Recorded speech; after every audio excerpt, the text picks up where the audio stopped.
ਸਤਿ ਸ਼੍ਰੀ ਅਕਾਲ। ਤੁਸੀਂ ਵੇਖ ਰਹੇ ਹੋ ਪੰਜਾਬ ਮੇਲ USA TV। ਮੈਂ ਹਾਂ ਸੰਜੀਵ ਯਸ਼ ਖੰਨਾ। ਤੁਹਾਡਾ ਸਾਰਿਆਂ ਦਾ ਸਵਾਗਤ ਪੰਜਾਬ ਫੋਕਸ ਦੇ ਵਿੱਚ। ਸਟੂਡੀਓਜ਼ ਦੇ ਵਿੱਚ ਮੇਰੇ ਨਾਲ ਮੌਜੂਦ ਨੇ ਬਲਕਾਰ ਸਿੰਘ। ਹਾਂਜੀ, ਪੰਜਾਬ ਮੇਲ USA TV ਚੈਨਲ ਦੇ ਪਿਆਰੇ ਦਰਸ਼ਕੋ, ਜਿਵੇਂ ਕਿ ਤੁਹਾਨੂੰ ਪਤਾ ਹੈ ਕਿ ਅਸੀਂ ਭਗਤੀ ਮਸਲੇ ਇਸ ਪ੍ਰੋਗਰਾਮ ਵਿੱਚ ਸ਼ਾਮਲ ਕਰਦੇ ਹਾਂ ਤੇ ਅੱਜ ਵੀ ਅਸੀਂ ਉਹਨਾਂ ਮਸਲਿਆਂ ਨੂੰ ਟੱਚ ਕਰਾਂਗੇ ਜਿਹੜੇ ਮਸਲੇ ਹਮੇਸ਼ਾ ਸਾਡੇ ਜ਼ਿਹਨ 'ਚ ਰਹਿੰਦੇ ਆ। ਤੇ ਮੈਂ ਇਹੀ ਗੱਲ ਕਹਿਣਾ ਚਾਹਾਂਗਾ ਕਿ ਅੱਜ ਕਿਹੜਾ ਮਸਲਾ ਆਪਾਂ ਲੈਣਾ ਦੇਖ ਰਹੇ ਹਾਂ ਕਿ ਉਹ ਮਸਲਾ ਲੈ ਕੇ ਇਹਨਾਂ ਨਾਲ ਸਾਂਝਾ ਕਰੀਏ ਦਰਸ਼ਕਾਂ ਨਾਲ। ਜੀ ਬਿਲਕੁਲ। ਪਹਿਲਾਂ ਆਪਾਂ ਅਮਰੀਕਾ ਚੱਲਦੇ ਹਾਂ। ਜ਼ਰੂਰ। ਵਾਹ ਆਹ ਤਾਂ ਗੱਲ ਬਹੁਤ ਪਿਆਰੀ। ਅਮਰੀਕਾ ਦੀ ਸੈਨਾ ਦੀ ਗੱਲ ਕਰਾਂਗੇ ਕਿਉਂਕਿ ਡਿਵੈਲਪਡ ਕੰਟਰੀ ਆ ਔਰ ਸੁਪਰ ਪਾਵਰ ਆ ਤੇ ਉਹਦੀ ਸੈਨਾ ਵੀ ਤਾਂ ਸਪੈਸ਼ਲ ਹੋਣੀ ਹੈ। ਔਰ ਕਿਹਾ ਜਾਂਦਾ ਕਿ ਜ਼ਿਆਦਾ ਟੈਕਨੀਕਲ, ਮਤਲਬ ਦੁਨੀਆ ਦੇ ਵਿੱਚ ਸਭ ਤੋਂ hi fi and technical equipment ਸਿਰਫ ਅਮਰੀਕਨ ਜੋ ਆਰਮੀ ਆ ਉਹਦੇ ਕੋਲ ਹੈਗੇ ਨੇ। ਪਰ ਉੱਥੇ ਇੱਕ ਚੀਜ਼ ਹੈ ਕਿ ਜੋ ਅਮਰੀਕਾ ਦੇ ਨੌਜਵਾਨ ਨੇ, ਯੰਗ ਜਨਰੇਸ਼ਨ ਆ, ਉਹ ਕਤਰਾਉਂਦੇ ਨੇ ਫੌਜ ਦੇ ਵਿੱਚ ਭਰਤੀ ਹੋਣ ਤੋਂ, ਤੇ ਮਤਲਬ ਉਹਨੀ ਦਿਲਚਸਪੀ ਨਹੀਂ ਦਿਖਾਉਂਦੇ। ਇਹ ਗੱਲ ਸਾਹਮਣੇ ਆ ਰਹੀ ਆ ਤੇ ਇਹਦੇ ਲਈ ਲੱਗਦਾ ਕਿ ਜਿਹੜੇ ਪ੍ਰਵਾਸੀ ਲੋਕ ਉੱਥੇ ਪਹੁੰਚੇ ਨੇ, ਚਾਹੇ ਉਹ ਭਾਰਤ ਤੋਂ ਨੇ ਜਾਂ ਕਿਤੋਂ ਹੋਰ ਨੇ, ਪਰ ਅਸੀਂ ਤਾਂ ਭਾਰਤੀਆਂ ਦੀ ਗੱਲ ਕਰਾਂਗੇ, ਉਹਨਾਂ ਵਾਸਤੇ ਚਾਂਸ ਬਣਦੇ ਨੇ ਅਮਰੀਕਾ ਦੀ ਫੌਜ ਦੇ ਵਿੱਚ ਕੰਮ ਕਰਨ ਦੇ। ਹਾਲਾਂਕਿ ਫਿਲਹਾਲ ਵੀ ਕਈ ਲੋਕ ਕੰਮ ਕਰ ਰਹੇ ਨੇ ਭਾਰਤ 'ਤੇ ਔਰ ਕਈ ਦਸਤਾਰ ਧਾਰੀ ਨੇ, ਸਿੱਖ ਨੌਜਵਾਨ ਨੇ ਜੋ ਕੰਮ ਕਰ ਰਹੇ ਨੇ ਅਮਰੀਕਨ ਆਰਮੀ ਦੇ ਵਿੱਚ। ਸਪੈਸ਼ਲ ਪਰਮਿਸ਼ਨ ਹੈ ਉਹਨਾਂ ਨੂੰ ਦਸਤਾਰ ਬੰਨ੍ਹਣ ਦੀ। ਔਰ ਹੋਰ ਵੀ ਜ਼ਿਆਦਾ ਚਾਂਸਸ ਬਣਦੇ ਪਏ ਨੇ ਕਿ ਪ੍ਰਵਾਸੀ ਲੋਕ ਉੱਥੇ ਜਿਹੜੇ ਰਹਿ ਰਹੇ ਨੇ ਜਾਂ ਪ੍ਰਵਾਸੀ ਭਾਰਤੀ ਰਹਿ ਰਹੇ ਨੇ ਉਹ ਵੀ ਅਮਰੀਕਾ ਦੀ ਸੈਨਾ ਦੇ ਵਿੱਚ ਭਰਤੀ ਹੋ ਸਕਦੇ ਨੇ। ਹਾਂ, ਇਹ ਗੱਲ ਵੇਖਣ 'ਚ ਆਈ ਆ ਔਰ ਅਖਬਾਰਾਂ ਵਿੱਚ ਵੀ ਛਾਇਆ ਹੋਈ ਆ, ਪ੍ਰਿੰਟ ਮੀਡੀਆ 'ਤੇ ਪਤਾ ਲੱਗਿਆ ਕਿ ਇਹਦੇ ਵਿੱਚ ਜਿੰਨੇ ਵੀ ਅਮਰੀਕਾ ਦੇ ਨੌਜਵਾਨ ਨੇ, ਜਦੋਂ ਉਹ ਮੈਟ੍ਰਿਕ ਪਾਸ ਕਰਦੇ ਆ, ਸਟੈਂਡਰਡ ਪਾਸ ਕਰਦੇ ਆ, ਉਸ ਤੋਂ ਬਾਅਦ ਉਹਨਾਂ ਦਾ ਖਿਆਲ ਆਰਮੀ ਵੱਲ ਨਹੀਂ ਹੁੰਦਾ, ਕਿਉਂਕਿ ਆਰਮੀ ਦੇ ਵਿੱਚ ਜਾਣ ਦਾ ਉਹਨਾਂ ਦਾ ਇਹ ਮਨ ਨਹੀਂ ਕਰਦਾ ਕਿ ਉਹਨਾਂ ਨੇ ਨਾ ਤਾਂ ਕਾਲਜ ਵਾਲੇ ਪਾਸੇ ਜਾਂਦੇ ਨਾ ਆਰਮੀ ਵਾਲੇ ਪਾਸੇ ਜਾਂਦੇ ਆ, ਕਿਉਂਕਿ ਉਹਦੇ ਵਿੱਚ ਜਿੰਨੀ ਆਰਮੀ ਦੇ ਟ੍ਰੇਨਿੰਗ ਸੈਂਟਰ ਨੇ ਉਹ ਤਕਰੀਬਨ ਬੰਦ ਹੋ ਰਿਹਾ ਔਰ ਉਹਦੇ ਵਿੱਚ ਜਿੰਨੇ ਉਹਨਾਂ ਦੇ ਕੁਝ ਯੂਨਿਟਾਂ ਸੀਗੀਆਂ ਉਹ ਵੀ ਥੋੜ੍ਹੀਆਂ ਖਤਮ ਹੋ ਰਹੀਆਂ, ਇਸ ਕਰਕੇ ਕਿ ਨਫਰੀ ਘਟ ਗਈ ਆ। ਨਫਰੀ ਘਟਣ ਦਾ ਕਾਰਨ ਇਹ ਹੈਗਾ ਕਿ ਇੱਕ ਤਾਂ ਉਹਨਾਂ ਦੇ ਜਿਹੜੇ ਰੂਲ ਐਂਡ ਰੈਗੂਲੇਸ਼ਨ ਆ ਆਰਮੀ 'ਚ ਭਰਤੀ ਹੋਣ ਦੇ, ਉਹ ਵੀ ਥੋੜ੍ਹਾ ਜਿਹਾ ਸਖਤ ਆ। ਉਹਨਾਂ 'ਚ ਫਿਜ਼ੀਕਲ ਫਿਟਨੈਸ, ਉਹਨਾਂ 'ਚ ਐਜੂਕੇਸ਼ਨ, ਉਹਨਾਂ 'ਚ ਟੈਸਟ ਕਲੀਅਰ ਕਰਨ ਵਾਲੇ ਜਿਹੜੇ ਆਰਮੀ ਨਾਲ ਰਿਲੇਟਡ ਹੈਗੇ ਆ। ਫਿਰ ਉਹਨਾਂ ਦੇ ਟ੍ਰੇਨਿੰਗ ਸੈਂਟਰ ਆ, ਉੱਥੇ ਆਫਟਰ ਰਿਕਰੂਟਮੈਂਟ ਉਹਨਾਂ ਦੀ ਉੱਥੇ ਜਦੋਂ ਭਰਤੀ ਹੁੰਦੀ ਹੈ ਫਿਰ ਟ੍ਰੇਨਿੰਗ ਹੁੰਦੀ ਆ, ਉਹਦਾ ਇੱਕ ਲਿਮਟਡ ਪੀਰੀਅਡ ਆ। ਮੁੰਡੇ ਜਿਹੜੇ ਹੈਗੇ ਆ ਥੋੜ੍ਹਾ ਜਿਹਾ ਘੁੰਮਣ ਫਿਰਨ ਵਾਲੇ ਆ, ਹੈ ਨਾ, ਨਾਲੇ ਅਯਾਸ਼ੀ ਕਰਨ ਵਾਲੇ ਆ। ਮੁੰਡਿਆਂ ਨੂੰ ਹੁੰਦਾ ਕਿ ਅਸੀਂ ਉਸ ਪਾਸੇ ਨਾ ਜਾਈਏ ਕਿਉਂਕਿ ਉਹ ਡਿਸਿਪਲਿਨ ਦੇ ਵਿੱਚ ਰਹਿਣਾ ਚਾਹੁੰਦੀ ਆ ਆਰਮੀ। ਉਹਦੇ 'ਚ rule and regulation, time the punctuality, ਅਨੁਸ਼ਾਸਨ, ਉਹ ਸਾਰਾ ਕੁਛ ਇਹਦੇ 'ਚ ਆਰਮੀ 'ਚ ਹੁੰਦਾ। ਮੁੰਡੇ ਜਿਹੜੇ ਆ ਇੱਕ ਹਮ ਉਮਰ ਉਹਨਾਂ ਦੀ ਇੱਦਾਂ ਦੀ ਹੁੰਦੀ ਹੈ ਕਿ ਉਹ ਚਾਹੁੰਦੇ ਆ ਕਿ ਯਾਰ ਮੁੰਡਿਆਂ ਨਾਲ ਗਰੁੱਪਾਂ 'ਚ ਘੁੰਮੋ ਫਿਰੋ, ਗਾਓ, ਮਜ਼ੇ ਲਓ, ਨੱਚੋ, ਉਹ ਚੀਜ਼ਾਂ ਆਉਂਦੀਆਂ। ਇਸ ਦਾ ਹੁਣ ਥੋੜ੍ਹਾ ਜਿਹਾ ਵਧੀਆ ਤਰੀਕਾ ਜਿਹੜਾ ਹੈਗਾ ਉਹ ਲੋਕਾਂ ਦੇ ਜਿਹੜੇ ਇੰਡੀਅਨ ਨੇ ਜਾਂ ਜਿਹੜੇ ਪੰਜਾਬੀ ਆ ਉਹਨਾਂ ਨੂੰ ਇਹਦਾ ਬੜਾ ਫਾਇਦਾ ਹੋ ਰਿਹਾ, ਕਿਉਂਕਿ ਉਹ ਮੁੰਡੇ ਜਿਸ ਤਰ੍ਹਾਂ ਤੁਸੀਂ ਜ਼ਿਕਰ ਕੀਤਾ ਕਿ ਪਗੜੀ ਧਾਰਨ ਦਾ ਆਨੰਦ ਦਿੱਤਾ ਕਿ ਆਰਮੀ 'ਚ ਪਗੜੀ ਪਾ ਕੇ ਜਾ ਸਕਦੇ। ਫਿਰ ਇੱਕ ਉਹਨਾਂ ਨੇ ਯੂਨੀਵਰਸਿਟੀਆਂ 'ਚ ਵੀ ਖੰਡਾ ਪਾ ਕੇ ਆਉਣ ਦਾ 3 ਇੰਚ ਦਾ ਉਹ ਵੀ ਪਰਮਿਸ਼ਨ ਮਿਲ ਗਈ ਹੈ ਔਰ ਇਹ ਥੋੜ੍ਹਾ ਉਹਨਾਂ ਲਈ ਖੁੱਲ੍ਹ ਮਿਲ ਗਈ ਹੈ। ਇਸ ਖੁੱਲ੍ਹ ਨੂੰ ਮਾਣਦੇ ਹੋਏ ਜਿਹੜੇ ਪੰਜਾਬੀ ਲੋਕ ਨੇ ਉਹਨਾਂ ਲਈ ਇਹ ਜਿਹੜਾ ਬੜਾ ਲਾਭਦਾਇਕ ਮੌਕਾ ਮਿਲ ਗਿਆ। ਔਰ ਦੂਜੀ ਗੱਲ ਇਹਦੇ ਵਿੱਚ ਹੈਗੀ ਹੈ ਕਿ ਜਿੰਨੇ ਇਹਨਾਂ ਦੀ ਟ੍ਰੇਨਿੰਗ ਤੋਂ ਬਾਅਦ ਮੁੰਡੇ ਜਦੋਂ ਭਰਤੀ ਹੋਣਾ ਚਾਹੁੰਦੇ ਸੀਗੇ ਉਹ ਹੁਣ ਉਹ ਨਫਰੀ ਪੂਰੀ ਨਹੀਂ ਹੋਈ, ਜਦੋਂ ਕਿ ਇਸ ਵੇਲੇ ਹੈਗੀ ਆ ਇਹ 45% ਜਿਹੜਾ ਇਸ ਵੇਲੇ ਉਹਨਾਂ ਨੇ ਰੇਸ਼ੋ ਕੱਢੀ ਆ। ਅਤੇ ਪਰ ਸਰਕਾਰ ਕੀ ਚਾਹੁੰਦੀ 65%। ਹੁਣ ਕਿੰਨਾ ਫਰਕ ਪੈ ਗਿਆ, 15-20% ਉਹਨਾਂ ਨੂੰ ਲਾਸ ਹੋਇਆ ਜਿੰਨੇ ਐਗਜ਼ੈਕਟ ਹੁੰਦਾ ਸੀ। ਐਤਕੀ 22 ਦੇ ਵਿੱਚ ਇਹਨਾਂ ਦੀ ਇੱਥੋਂ ਤੱਕ ਗਈ ਭਰਤੀ 45%, ਬਾਕੀ ਨਹੀਂ ਗਏ ਉੱਧਰ। ਔਰ ਮੁੰਡੇ ਇਸ ਕਰਕੇ ਨਹੀਂ ਗਏ ਕਿ ਉਹਨਾਂ ਨੂੰ ਇੱਕ ਜਿਹੜੀਆਂ ਨਿੱਜੀ ਕੰਪਨੀਆਂ ਇਹ ਵੀ ਵੇਖਣ 'ਚ ਆਇਆ ਉਹ ਥੋੜ੍ਹਾ ਜਿਹਾ ਜ਼ਿਆਦਾ ਬੈਨੀਫਿਟ ਦੇ ਰਹੀਆਂ, ਸੈਲਰੀ ਜ਼ਿਆਦਾ ਦੇ ਰਹੀਆਂ, ਫਿਰ ਟ੍ਰੇਨਿੰਗ ਕੋਈ ਨਹੀਂ ਰਾਤ ਦੀ, ਕਿਸੇ ਲੜਾਈ 'ਚ ਨਹੀਂ ਜਾਣਾ।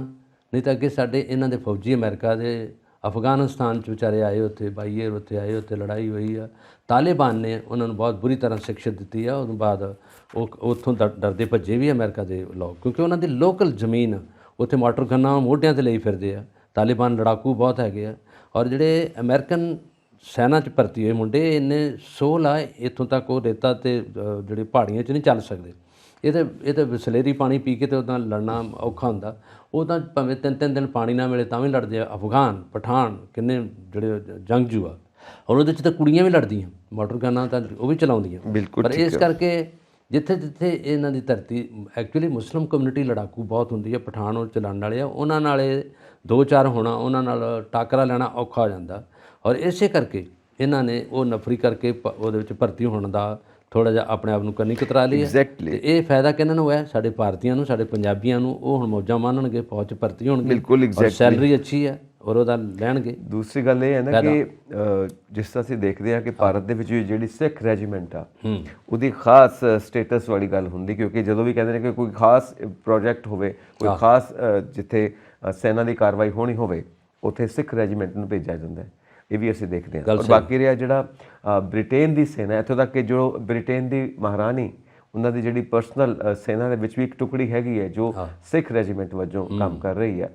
ਹਾਲਾਂਕਿ ਨੇਪਾਲ ਦੀ ਵੀ ਹੈਗੀ ਆ, ਪਰ ਸਿੱਖ ਰੈਜੀਮੈਂਟ ਦਾ ਇੱਕ ਆਪਣਾ ਇੱਕ ਸਥਾਨ ਹੈ। ਸੋ ਹਰ ਥਾਂ ਦੇ ਉੱਤੇ ਦੇਖਿਆ ਜਾਵੇ। ਔਰ ਜਦੋਂ ਅਸੀਂ ਬੈਟਲ ਆਫ ਸਾਰਾਗੜੀ ਦੀ ਗੱਲ ਕਰੀਏ ਪੁਰਾਤਨ ਸਮੇਂ ਦੀ, ਜਦੋਂ ਅੰਗਰੇਜ਼ਾਂ ਦਾ ਰਾਜ ਸੀ ਭਾਰਤ ਦੇ ਉੱਤੇ, ਉਦੋਂ ਵੀ ਇੱਕ ਦਿਨ ਖਾਸ ਤੌਰ ਤੇ ਸਮਰਪਿਤ ਹੈ ਇੰਗਲੈਂਡ ਦੇ ਹਿਸਟਰੀ ਦੇ ਵਿੱਚ। ਜੋ ਬੈਟਲ ਆਫ ਸਾਰਾਗੜੀ ਦੇ ਸਾਰੇ 10 ਸ਼ਹੀਦ ਨੇ, ਉਹਨਾਂ ਨੂੰ, ਇਹ ਉਹਨਾਂ ਸਾਰੇ ਸਿੰਘਾਂ ਨੇ ਕਿਸ ਤਰ੍ਹਾਂ ਚੌਂਕੀ ਪੂਰੇ ਦਿਨ ਬਚਾ ਕੇ ਰੱਖੀ ਇੰਨੇ ਜਾਣੇ ਅਫਗਾਨਾਂ ਤੋਂ। ਸੋ ਸਿੱਖ ਰੈਜੀਮੈਂਟ ਦਾ ਜਾਂ ਸਿੱਖ ਕਮਿਊਨਿਟੀ ਦਾ ਆਪਣਾ ਇੱਕ ਸਥਾਨ ਹੈ ਕਿਸੇ ਵੀ ਆਰਮੀ ਦੇ ਵਿੱਚ। ਔਰ ਜੇ ਅਮਰੀਕਾ ਦੀ ਆਰਮੀ ਦੇ ਵਿੱਚ ਵੀ ਉਹਨਾਂ ਨੂੰ ਸਥਾਨ ਮਿਲਦਾ, ਤਾਂ ਜੇ ਸਾਡੇ ਵਾਸਤੇ ਵੀ ਵਿਨ ਵਿਨ ਸਿਚੁਏਸ਼ਨ ਹੈ ਕਿ ਸਾਡੇ ਨੌਜਵਾਨਾਂ ਨੂੰ ਉੱਥੇ ਕੰਮ ਮਿਲਦਾ, ਤਾਂ ਅਮਰੀਕਾ ਦੀ ਜਿਹੜੀ ਆਰਮੀ ਹੈ ਉਹਨਾਂ ਵਾਸਤੇ ਵੀ ਵਿਨ ਵਿਨ ਸਿਚੁਏਸ਼ਨ ਹੈ। ਕਿਉਂਕਿ ਇੱਦਾਂ ਦੀ ਕਮਿਊਨਿਟੀ, ਇੱਦਾਂ ਦੀ ਕੌਮ ਜਦੋਂ ਅਮਰੀਕਾ ਦੀ ਆਰਮੀ ਦੇ ਵਿੱਚ ਕੰਮ ਕਰ ਰਹੀ ਹੈ, ਤਾਂ ਵਾਕਈ ਉਹਦਾ ਸਟੇਟਸ ਕਿਤੇ ਨਾ ਕਿਤੇ ਜਾ ਸਕਦਾ ਹੈ, ਇੱਕ ਵੱਖਰੀ ਰੈਜੀਮੈਂਟ ਦੀ ਆਪਣੀ ਪਛਾਣ ਹੋ ਸਕਦੀ ਹੈ। ਐਕਚੁਅਲੀ ਜਿਹੜੀ ਗੱਲ ਤੁਸੀਂ ਕੀਤੀ ਹੈ ਨਾ 1965-71 ਤੇ 62 'ਚ ਜਿਹੜੀਆਂ ਲੜਾਈਆਂ ਹੋਈਆਂ, ਬੜੀਆਂ ਮਾਰੂ ਲੜਾਈਆਂ ਹੋਈਆਂ, ਔਰ ਉਹਨਾਂ ਵਿੱਚ ਸਿੱਖ ਰੈਜੀਮੈਂਟ ਹੀ ਜ਼ਿਆਦਾ ਲੜੀਆਂ। ਔਰ ਬੇਸਿਕਲੀ ਜਿਹੜੇ ਮੁਸਲਿਮ ਕਮਿਊਨਿਟੀ ਜਾਂ ਜਿਹੜੇ ਪਠਾਨ ਆਰਮੀ 'ਚ ਹੈਗੇ ਆ, ਉਹ ਜਿਹੜੇ ਆ ਨਾ, ਉਹ ਇਹਨਾਂ ਦੇ ਜਿਹੜੀ ਰੈਜੀਮੈਂਟ ਹੈ ਇਹਨਾਂ ਕੋਲ ਪੂਰਾ ਉਹਨਾਂ ਦਾ ਖੌਫ ਉਹਨਾਂ ਦੇ ਅੰਦਰ। ਉਹਨਾਂ ਨੂੰ ਪਤਾ ਕਿ ਇਹ ਖੌਫ ਉਹ ਹੈ ਜੋ ਅੱਜ ਵੀ ਹਰੀ ਸਿੰਘ ਨਲੂਏ ਦੇ ਨਾਂ 'ਤੇ ਪਠਾਨ ਦੇ ਬੱਚੇ ਡਰ ਜਾਂਦੇ ਸੀ। ਉਹ ਕੌਮ ਨਾਲ, ਉਹਨਾਂ ਨਾਲ ਟਾਕਰਾ ਲੈਣਾ ਇਹਨਾਂ ਲਈ ਥੋੜ੍ਹਾ ਜਿਹਾ ਔਖਾ ਹੁੰਦਾ। ਦੂਜੀ ਗੱਲ ਹੈਗੀ ਕਿ ਇਸ ਵੇਲੇ ਪੰਜਾਬ 'ਚ ਜਿਹੜੀ ਰਿਕਰੂਟਮੈਂਟ ਦੀ, ਜਿਸ ਤਰ੍ਹਾਂ ਇਹਨਾਂ ਨੇ ਗੱਲ ਕੀਤੀ ਆਰਮੀ 'ਚ, ਦੇਖੋ ਕੰਪੈਰੇਟਿਵਲੀ ਅਮਰੀਕਾ 'ਚ ਬੰਦਾ ਲੱਭਦਾ ਨਹੀਂ ਸੈਨਾ 'ਚ ਭਰਤੀ ਹੋਣ ਲਈ, ਉਹ ਤਰਸ ਰਹੇ ਆ। ਅਤੇ ਸਾਡੇ ਜਿਹੜੇ ਮੁੰਡੇ ਭਰਤੀ ਹੋਣ ਲੱਗੇ, ਇਹਨਾਂ ਨੇ ਅਗਨੀਵੀਰ ਅਗਨੀਪਥ ਦਾ ਲਾ ਕੇ ਸਾਰਾ ਕੁਝ 4.5 ਸਾਲ ਦੀ ਨੌਕਰੀ ਦੇਤੀ ਹੈ। ਟ੍ਰੇਨਿੰਗ ਕੋਈ ਇੱਦਾਂ ਦੀ ਵੀ ਨਹੀਂ ਹੈਗੀ, ਪਰਮਾਨੈਂਟ ਕੋਈ ਪੈਨਸ਼ਨ ਨਹੀਂ ਹੈਗੀ, ਕੋਈ ਉਹਦੇ ਜੋਬ 'ਚ ਕੋਈ ਸੈਲਰੀ ਨਹੀਂ ਹੈਗੀ। ਇਸ ਤਰ੍ਹਾਂ ਇਹਨਾਂ ਨੇ ਖਾਸ ਤੌਰ 'ਤੇ ਆਰਮੀ ਦਾ ਡਿਫੈਂਸ ਜਿਹੜਾ ਸਾਰਾ ਮੋਰਚੇ ਸੀ, ਉਹਨਾਂ ਨੂੰ ਥੋੜ੍ਹਾ ਜਿਹਾ ਨੁਕਸਾਨ ਪਹੁੰਚਾਤਾ। ਕਿਉਂਕਿ ਇਹਦੇ ਵਿੱਚ ਪੁਰਾਣੇ ਆਰਮੀ ਦੇ ਰਹਿ ਗਏ, ਨੌਜਵਾਨ ਮੁੰਡੇ ਘੱਟ ਜਾਣਗੇ। ਕੱਲ੍ਹ ਨੂੰ ਜੇ ਕਿਤੇ ਕਿਸੇ ਪਾਸਿਓਂ ਹਮਲਾ ਹੁੰਦਾ ਦੁਸ਼ਮਣ ਦਾ, ਤਾਂ ਇਹਨਾਂ ਨੂੰ ਅੱਗੇ ਖਲੋਣਾ ਔਖਾ ਹੋ ਜਾਊਗਾ। ਕਿਉਂਕਿ ਇਸ ਵੇਲੇ ਰੈਜੀਮੈਂਟ ਜਿਹੜੀਆਂ ਪੁਰਾਣੀਆਂ ਖੜੀਆਂ ਹੈਗੀਆਂ, ਉਹਨਾਂ ਦੇ ਵਿੱਚ ਹੀ ਜਿਹੜੇ ਮੁੰਡੇ ਪੁਰਾਣੇ ਲੋਕ ਹੈਗੇ ਆ, ਉਹ ਵੀ ਰਿਟਾਇਰਮੈਂਟ ਹੋਈ। ਐਕਚੁਅਲੀ ਆਰਮੀ ਦੀ ਸਰਵਿਸ ਥੋੜ੍ਹੀ ਜਿਹੀ ਘੱਟ ਹੁੰਦੀ ਹੈ। 18 ਸਾਲ ਦੇ 19 ਸਾਲ ਦੇ ਬੱਚੇ ਜਿਹੜੇ ਭਰਤੀ ਹੋਣਾ ਸ਼ੁਰੂ ਹੋ ਜਾਂਦੇ ਆ, ਉਸ ਤੋਂ ਬਾਅਦ ਇਹਨਾਂ ਨੂੰ 20 ਸਾਲ 15 ਸਾਲ ਦੀ ਸਰਵਿਸ ਹੁੰਦੀ ਹੈ। ਫਿਰ ਇਹ ਰਿਟਾਇਰਮੈਂਟ ਤੋਂ ਬਾਅਦ ਇਹਨਾਂ ਨੂੰ ਇੱਥੇ ਜੋਬ ਮਿਲਦੀ ਹੈ, ਜਵਾਨੀ 'ਚ ਹੀ ਵਾਪਸ ਆ ਜਾਂਦੇ ਆ। ਬਾਕੀ ਜਿਹੜੀਆਂ ਜੋਬ ਉਹਨਾਂ 'ਚ 60 ਸਾਲ ਹੈ ਸੈਂਟਰ ਦੀ। ਹੋਇਆ ਕੀ ਹੈ ਕਿ ਅਗਨੀਵੀਰ ਦਾ ਪਹਿਲਾ ਜੱਥਾ ਤਿਆਰ ਹੋ ਚੁੱਕਾ ਹੈ ਔਰ ਸਰਵਿਸ ਵਾਸਤੇ, ਬਟ ਇਹ ਨਵੇਂ ਕਿਸਮ ਦਾ ਐਕਸਪੈਰੀਮੈਂਟ ਹੈ ਜਿਸ ਨੂੰ ਆਰਮੀ ਦੇ ਜਿਹੜੇ ਪੁਰਾਣੇ ਰਿਟਾਇਰਡ ਆਫੀਸਰਸ ਵੀ ਨੇ, ਕਿਉਂਕਿ ਆਪਾਂ ਇੰਡੀਅਨ ਆਰਮੀ ਦੀ ਗੱਲ ਕਰ ਰਹੇ ਹਾਂ, ਤਾਂ ਇੰਡੀਅਨ ਆਰਮੀ ਦੇ ਜਿਹੜੇ ਪੁਰਾਣੇ ਰਿਟਾਇਰਡ ਆਫੀਸਰਸ ਵੀ ਨੇ, ਉਹ ਇਸ ਗੱਲ ਨੂੰ ਅਪਰੂਵ ਨਹੀਂ ਕਰਦੇ, ਇਸ ਗੱਲ ਦੇ ਹੱਕ 'ਚ ਨਹੀਂ ਹੈਗੇ ਕਿ ਇੱਦਾਂ ਠੇਕੇ ਦੇ ਉੱਤੇ ਤੁਸੀਂ ਫੌਜੀਆਂ ਨੂੰ ਭਰਤੀ ਕਰੋ ਤੇ 4 ਸਾਲ ਬਾਅਦ ਵਿਹਲਾ ਕਰਦੇ ਹੋ। ਪਤਾ ਨਹੀਂ ਕਿਸ ਤਰ੍ਹਾਂ ਦੀ ਵਿਚਾਰਧਾਰਾ ਦੇ ਨਾਲ ਇਹ ਸਭ ਕੁਝ ਹੋ ਰਿਹਾ ਹੈ, ਲੇਕਿਨ ਇਹ ਕਿਸੇ ਤਰ੍ਹਾਂ ਵੀ ਜਿਹੜਾ ਹੈ ਐਕਸਪਰਟਸ ਨੇ ਉਹ ਇਸ ਗੱਲ ਨੂੰ ਠੀਕ ਨਹੀਂ ਮੰਨਦੇ। ਹਾਲਾਂਕਿ ਨਾ ਤਾਂ ਇਹਨਾਂ ਨੂੰ ਟ੍ਰੇਨਿੰਗ ਪੂਰੀ ਦੇਣੀ ਇਹਨਾਂ ਨੇ, ਨੰਬਰ 2 ਪਤਾ ਜਿਹੜਾ ਠੇਕੇ 'ਤੇ ਜਾਂ ਕੰਟਰੈਕਟ 'ਤੇ ਕੋਈ ਲੜ ਨਹੀਂ ਸਕਦਾ, ਜਾਨ ਦੀ ਬਾਜੀ ਕੋਈ ਨਹੀਂ ਲਾਊਗਾ। ਫਿਰ ਉਹ ਤੋਂ ਬਾਅਦ ਇਹਨਾਂ ਨੂੰ ਹਾਰ ਦਾ ਮੂੰਹ ਵੇਖਣਾ ਪਊਗਾ। ਜਿਸ ਤਰ੍ਹਾਂ 65 ਦੀ ਜੰਗ ਇਸ ਤਰ੍ਹਾਂ ਦੀ ਹੋਈ, ਉਹਦੇ ਵਿੱਚ ਪਠਾਨ ਉੱਧਰੋਂ ਆਏ ਆ, ਉੱਧਰੋਂ ਜਿਹੜੇ ਆ ਸਿੰਧ ਤੋਂ ਆਏ ਆ, ਬਲੋਚ ਆਏ ਆ ਮੁੰਡੇ, ਉਹ ਲੜੇ ਆ ਪੂਰੇ, ਉਹਨਾਂ ਨਾਲ ਡਟ ਕੇ ਪੰਜਾਬੀ ਲੜੇ ਇੱਧਰੋਂ। ਔਰ 65 ਦੀ ਜੰਗ 'ਤੇ ਇਹਨਾਂ ਨੂੰ ਹਾਰ ਦਿੱਤੀ ਇਹਨਾਂ ਨੇ। ਔਰ 71 ਦੀ ਜੰਗ 'ਚ ਬੰਗਲਾਦੇਸ਼ ਤੱਕ ਚਲੀ ਗਈ, ਜਿੱਥੇ ਜਨਰਲ ਨਿਆਜ਼ੀ ਨੂੰ ਜਗਜੀਤ ਸਿੰਘ ਨੇ ਉਹਨਾਂ ਦੇ ਹਥਿਆਰ ਸਟਵਾਤੇ ਸੀ। ਹਾਲਾਂਕਿ ਦੋਵੇਂ ਕਲਾਸਮੇਟ ਸੀ, ਦੋਵੇਂ ਕਲਾਸ ਫੈਲੋ ਸੀਗੇ, ਪਰ ਉੱਥੇ ਲੜਾਈ 'ਚ ਇਹਨਾਂ ਨੇ ਕੋਈ ਇਸ ਤਰ੍ਹਾਂ ਦੀ ਦੋਸਤਾਨਾ ਮਾਹੌਲ ਨਹੀਂ ਕ੍ਰੀਏਟ ਹੋਣ ਦਿੱਤਾ। ਪਰ ਇਹਦੇ ਵਿੱਚ ਇਹ ਹੈਗਾ ਕਿ ਜੇ ਹੁਣ ਜਿੱਦਾਂ ਤੁਸੀਂ ਗੱਲ ਕੀਤੀ ਹੈ, ਜੇ ਹੁਣ ਕੰਟਰੈਕਟ 'ਤੇ ਹੈਗੇ ਆ, ਠੇਕੇ 'ਤੇ ਕੌਣ ਲੜੂਗਾ, ਕੌਣ ਮਰਨ ਦੀ ਗੱਲ ਕਰੂਗਾ? ਕਿਉਂਕਿ ਉੱਥੇ ਤਾਂ ਸਿੱਧੀ ਆਮੋ ਸਾਹਮਣੇ ਟੱਕਰ ਹੁੰਦੀਆਂ, ਸੰਗੀਨਾਂ ਮਾਰਦੇ ਇੱਕ ਦੂਜੇ ਦੇ, ਰਾਈਫਲਾਂ ਦੇ ਵਿੱਚ ਗੋਲੀਆਂ ਚੱਲਦੀਆਂ ਹੈਗੀਆਂ। ਫਿਰ ਜਿਹੜੀ ਇਨਫੈਂਟਰੀ ਹੈ ਐਡਵਾਂਸ ਕਰਦੀ ਹੈ, ਜਦੋਂ ਜਗ੍ਹਾ ਜਿਹੜੀ ਆਕੂਪਾਈ ਕਰਨ ਨੂੰ ਇਨਫੈਂਟਰੀ ਕਰਦੀ ਹੈ, ਜਿਹੜੀ line to line. Air attack ਉੱਤੋਂ ਹੁੰਦਾ, ਏਅਰਫੋਰਸ ਜਿਹੜੀ ਉੱਤੋਂ ਏਅਰ ਅਟੈਕ ਕਰਦੀ ਹੈ, ਉਹਨਾਂ ਨੇ ਫੌਜ ਨੂੰ ਭਜਾਉਣਾ ਹੁੰਦਾ, ਕੈਮੋਫਲਾਈ ਹੁੰਦੇ, ਗੱਡੀਆਂ ਉਹਨਾਂ ਦੀਆਂ ਐਡਵਾਂਸਮੈਂਟ 'ਤੇ ਹੁੰਦੀਆਂ ਵਾ। ਪਰ ਇਹ ਜਿਹੜੀ ਹੁਣ ਅਮਰੀਕਾ ਦੀ ਲੜਾਈ ਹੈ, ਜ਼ਮੀਨੀ ਲੜਾਈ ਨਹੀਂ ਹੈਗੀ, ਇਹ ਜ਼ਮੀਨੀ ਲੜਾਈ ਨਹੀਂ, ਤਾਂ ਮਿਜ਼ਾਈਲਾਂ ਚੱਲਦੀਆਂ। ਹੁਣ ਜਿਹੜੀ ਨਫਰੀ ਹੈਗੀ ਆ ਬੰਦਿਆਂ ਦੀ ਲੜਾਈ ਘੱਟ ਹੋ ਗਈ, ਸਾਰੀ ਐਰੋਟੈਕ ਨਾਲ ਹੋ ਗਈ, ਟੈਂਕਾਂ ਨਾਲ ਹੋ ਗਈ। ਹਾਲਾਂਕਿ ਇਹਨਾਂ ਕੋਲ ਬੜੇ ਵੱਡੇ ਜੰਗੀ ਬੇੜੇ ਆ ਜਿਹਦੇ ਵਿੱਚ ਸਾਰੇ ਜਹਾਜ਼ ਵੀ ਨਿਕਲਦੇ ਆ, ਜਿਹਦੇ ਵਿੱਚ ਸਾਰੀ ਆਰਮੀ ਵੀ ਹੈਗੀ ਆ। ਉਹੀ ਜੰਗੀ ਬੇੜਾ 1965 'ਚ ਅਮਰੀਕਾ ਇੱਧਰ ਭੇਜ ਰਿਹਾ ਸੀਗਾ, ਜਿਹਨੂੰ ਰੋਕਿਆ ਗਿਆ, ਸਾਰਾ ਕੁਝ ਹੋਇਆ। ਪਰ ਆਹ ਗੱਲ ਜਿਹੜੀ ਹੈਗੀ ਆ ਸਾਡੇ ਭਾਰਤੀਆਂ ਲਈ ਬੈਨੀਫਿਟ ਦੀ ਆ, ਜਿਹੜੀ ਬਿਲਕੁਲ ਬੈਨੀਫਿਟ ਦੀ ਹੈ। ਔਰ ਐਕਸਪਰਟਸ ਇਹੀ ਮੰਨਦੇ ਨੇ ਕਿ ਸਾਡੇ ਜੋ ਭਾਰਤ ਦੇ ਵਿੱਚ ਸਰਕਾਰ ਇਸ ਵਕਤ ਨਾ ਹਰ ਥਾਂ ਤੋਂ ਪ੍ਰੋਫਿਟ ਸੋਚ ਰਹੀ ਹੈ। ਹਾਲਾਂਕਿ ਹਰ ਥਾਂ ਤੋਂ ਪ੍ਰੋਫਿਟ ਥੋੜਾ ਹੁੰਦਾ ਹੈ। ਗੱਲ ਪ੍ਰੋਫਿਟ ਕਿਸੇ ਫੀਲਡ ਤੋਂ ਹੋ ਸਕਦਾ ਹੈ, ਹਰ ਚੀਜ਼ ਨੂੰ ਤੁਸੀਂ ਬਿਜ਼ਨਸ ਨਹੀਂ ਬਣਾ ਸਕਦੇ। ਆਰਮੀ ਤੋਂ ਵੀ ਪ੍ਰੋਫਿਟ, ਆਰਮੀ ਨੂੰ ਬਿਜ਼ਨਸ ਥੋੜਾ ਬਣਾ ਸਕਦੇ ਆ। ਆਰਮੀ ਤੋਂ ਪ੍ਰੋਫਿਟ ਨਹੀਂ ਹੋ ਸਕਦਾ, ਉੱਥੇ ਤਾਂ ਖਰਚਾ ਹੋਣਾ ਔਰ ਉਹ ਖਰਚਾ ਹੋਣਾ ਦੇਸ਼ ਦੇ ਵਾਸਤੇ, ਦੇਸ਼ ਦੀ ਭਲਾਈ ਵਾਸਤੇ, ਦੇਸ਼ ਦੇ ਡਿਫੈਂਸ ਸਿਸਟਮ ਵਾਸਤੇ। ਸੋ ਇਸ ਕਰਕੇ ਇਸ ਠੇਕੇ ਦੀ ਭਰਤੀ ਨੂੰ ਐਕਸਪਰਟਸ ਠੀਕ ਨਹੀਂ ਮੰਨਦੇ, ਜਿਹੜੇ ਪੁਰਾਣੇ ਸਟ੍ਰੈਟਜੀ ਬਣਾਉਣ ਵਾਲੇ ਨੇ ਆਰਮੀ ਦੇ, ਕਿਉਂਕਿ ਕਈ ਤਰ੍ਹਾਂ ਦੇ ਇੱਦਾਂ ਦੇ ਭੇਦ ਨੇ ਨਹੀਂ ਦਿੱਤੇ ਜਾ ਸਕਦੇ। 4 ਸਾਲ ਬਾਅਦ ਬੰਦਾ ਵਿਹਲਾ ਹੋ ਗਿਆ, ਭੇਦ ਨਾਲ ਲੈ ਕੇ ਚਲਾ ਗਿਆ, ਉਹਨੂੰ ਕਿੱਥੋਂ ਤੱਕ ਭੇਦ ਤੁਸੀਂ ਦੇ ਸਕਦੇ ਹੋ? ਪਰ ਇਹ ਸਾਡੇ ਮੁੰਡਿਆਂ ਨੂੰ ਬਹੁਤ ਫਾਇਦਾ ਹੋਊਗਾ। ਬਿਲਕੁਲ ਠੀਕ ਕਹਿ ਰਹੇ ਹੋ, ਫਾਇਦਾ ਹੋਏਗਾ। ਅਮਰੀਕਾ ਦੇ ਵਿੱਚ ਫਾਇਦਾ ਹੋ ਸਕਦਾ ਹੈ ਔਰ ਵਾਕਈ ਜੋ ਸਿੱਖ ਰੈਜੀਮੈਂਟ ਉੱਥੇ ਬਣੇ ਤਾਂ ਸਾਡੇ ਵਾਸਤੇ ਬੜੀ ਮਾਣ ਦੀ ਗੱਲ ਹੋਈ। ਇਹ ਤਾਂ ਵਿਹਲੇ ਕਰਤੇ ਨਾ ਇਹਨਾਂ ਨੇ ਉੱਥੋਂ। ਹੁਣ ਜਿਹਨੇ ਨੌਜਵਾਨ ਸੀ ਹੁਣ ਆਰਮੀ 'ਚ ਭਰਤੀ ਹੋ ਨਹੀਂ ਸਕਦੇ, ਪਰ ਹੁਣ ਉਹਨਾਂ ਨੂੰ ਇਹ ਹੁਣ ਪਤਾ ਲੱਗ ਗਿਆ, ਖਬਰਾਂ ਆ ਗਈਆਂ, ਉਹਨਾਂ ਨੂੰ ਪਤਾ ਉੱਥੇ ਲੋੜ ਆ, ਉਹਨਾਂ ਨੂੰ ਕੈਨੇਡਾ 'ਚ ਵੀ ਲੋੜ ਆ, ਇੱਥੇ ਤੇ ਅਮਰੀਕਾ 'ਚ ਵੀ ਲੋੜ ਆ। ਜਿਹੜੇ ਦੇਸ਼ਾਂ 'ਚ ਮੰਗ ਰਹੇ ਆ ਨੌਜਵਾਨ ਤਾਂ ਇਹਨਾਂ ਨੂੰ ਚਾਹੀਦਾ। ਉੱਧਰ ਟਰੂਡੋ ਨੇ ਵੀ ਕਹਿਤਾ ਕਿ ਆਰਮੀ 'ਚ ਭਰਤੀ ਹੋ ਸਕਦੇ ਆ, ਪੁਲਿਸ 'ਚ ਮੁੰਡੇ ਭਰਤੀ ਹੋ ਸਕਦੇ ਆ, ਤੇ ਕਿਉਂ ਨਹੀਂ ਮੁੰਡੇ ਜਾਣਗੇ? ਨਾਲੇ ਸੈਲਰੀ ਅੱਛੀ ਆ, ਖਾਣ ਪੀਣ ਬਹੁਤ ਵਧੀਆ, ਮਾਹੌਲ ਵਧੀਆ ਹੈਗਾ, ਲੜਾਈਆਂ ਕੋਈ ਹੈ ਨਹੀਂ ਹੈਗੀ।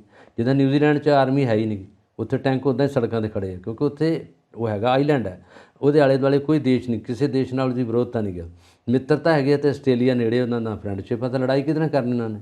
ਉਹਨਾਂ ਦੀ ਬੰਦਰਗਾਹਾਂ ਨੇ, ਉਹਨਾਂ ਦੇ ਬੀਚ ਹੈ, ਉੱਥੇ ਇੰਨੀ ਸ਼ਾਂਤੀ ਆ ਨਿਊਜ਼ੀਲੈਂਡ ਦੀ। ਔਰ ਉੱਥੇ ਤੁਸੀਂ ਦੇਖੋ ਕਿ ਫੁੱਲ ਵੰਨ-ਸੁਵੰਨੇ ਖਿੜੇ ਆ ਮੁੰਡੇ, ਉੱਥੇ ਹੱਸਦੇ ਖੇਡਦੇ ਆ, ਬੀਚ 'ਤੇ ਮੌਜਾਂ ਮਾਰਦੇ ਆ, ਐਜੂਕੇਸ਼ਨ ਬਹੁਤ ਵਧੀਆ ਹੈਗੀ ਆ। ਜਸਟ ਇੰਡਿਕਾ ਜੀ ਉੱਥੇ ਪ੍ਰਧਾਨ ਮੰਤਰੀ ਵੂਮਨ। ਪਰ ਇਹ ਜਿਹੜੀ ਕੰਟਰੀਆਂ 'ਚ ਨਹੀਂ ਹੈਗਾ, ਉੱਥੇ ਜੇ ਭਰਤੀ ਕਰਨੀ ਹੋਵੇ ਤਾਂ ਉੱਥੇ ਫਿਰ ਪੰਜਾਬੀ ਅੱਗੇ ਹੋਣਗੇ, ਬਾਕੀ ਜਿਹੜੇ ਲੋਕ ਘੱਟ ਹੋਣਗੇ। ਪੰਜਾਬੀ ਲੜਨ ਲਈ ਦਲੇਰ ਨੇ, ਜੁੱਸਾ ਇਹਨਾਂ ਦਾ ਤਕੜਾ, ਨਰੋਏ ਆ। ਹੁਣ ਸਾਡੇ ਪੰਜਾਬੀ ਮੁੰਡਿਆਂ ਲਈ ਇਹ ਜ਼ਰੂਰੀ ਹੈ ਕਿ ਸਾਡੀ ਇਹ ਗੱਲਬਾਤ ਸੁਣਦੇ ਹੋਣ, ਅਤੇ ਅਮਰੀਕਾ 'ਚ ਇਹਨਾਂ ਨੂੰ ਜਾਣਾ ਚਾਹੀਦਾ। ਹਿੱਕਾਂ ਤਾਣ ਕੇ ਲੜਨ ਉੱਥੇ, ਤਨਖਾਹਾਂ ਮਾਣਨ ਉੱਥੇ। ਔਰ ਅਗਨੀਵੀਰ ਦਾ ਜਿਹੜਾ ਇਹਨਾਂ ਨੇ ਅਗਨੀਪਥ ਬਣਾਇਆ ਵਾ, ਇਸ ਤੋਂ ਦੂਰ ਜਾਣ ਅਤੇ ਉਸ ਤਰੀਕੇ ਨਾਲ ਆਪਣੀ ਟ੍ਰੇਨਿੰਗ ਲੈਣ, ਆਪਣਾ ਪੈਸਾ ਉੱਥੇ ਜੋੜਨ ਅਤੇ ਆਪਣੀ ਜ਼ਿੰਦਗੀ ਨੂੰ ਖੁਸ਼ਹਾਲ ਬਣਾਉਣ। ਬਿਲਕੁਲ ਠੀਕ ਕਹਿ ਰਹੇ ਹੋ ਤੁਸੀਂ। ਹੁਣ ਆਪਾਂ ਅੱਗੇ ਵਧਦੇ ਹਾਂ ਜੀ।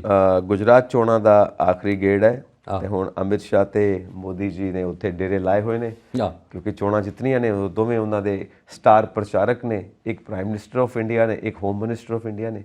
ਹੁਣ ਦੋਵੇਂ ਗੁਜਰਾਤ ਵਿੱਚ ਡੇਰੇ ਲਾ ਕੇ ਬੈਠੇ ਨੇ, ਕਿਉਂਕਿ ਉਹਨਾਂ ਦਾ ਹੋਮ ਟਾਊਨਸ ਨੇ ਉਹ, ਤੇ ਉਹਨਾਂ ਦਾ ਗੜ੍ਹ ਹੈ। ਤਾਂ ਨੈਚੁਰਲੀ ਉਹਨਾਂ ਨੂੰ ਫਿਕਰ ਤਾਂ ਰਹਿੰਦੀ ਹੈ ਨਾ ਕਿ ਜਿਵੇਂ ਚੈਲੰਜ ਕਰਦੀ ਪਈ ਆਮ ਆਦਮੀ ਪਾਰਟੀ ਕਿ ਹੁਣ ਗੁਜਰਾਤ ਵਿੱਚ ਸਫਾਇਆ ਹੋ ਜਾਣਾ ਬੀਜੇਪੀ ਦਾ, ਔਰ ਗੁਜਰਾਤ ਦੇ ਲੋਕਾਂ ਨੇ ਚਾਂਸ ਦੇਣਾ ਆਮ ਆਦਮੀ ਪਾਰਟੀ ਨੂੰ, ਕਿਉਂਕਿ ਅਸੀਂ ਜਿਸ ਤਰ੍ਹਾਂ ਪੰਜਾਬ ਨੂੰ ਖੁਸ਼ਹਾਲ ਬਣਾ ਦਿੱਤਾ ਉੱਦਾਂ ਗੁਜਰਾਤ ਨੂੰ ਖੁਸ਼ਹਾਲ ਬਣਾ ਦਾਂਗੇ। ਹੁਣ ਪਤਾ ਨਹੀਂ ਪੰਜਾਬ ਕਿੰਨਾ ਖੁਸ਼ਹਾਲ ਬਣਾਇਆ ਆਮ ਆਦਮੀ ਪਾਰਟੀ ਨੇ, ਤੇ ਗੁਜਰਾਤ ਨੂੰ ਕਿੰਨਾ ਖੁਸ਼ਹਾਲ ਬਣਾਉਣਾ ਇਹ ਤੇ ਹੁਣ ਆਉਣ ਵਾਲਾ ਵਕਤ ਦੱਸੇਗਾ।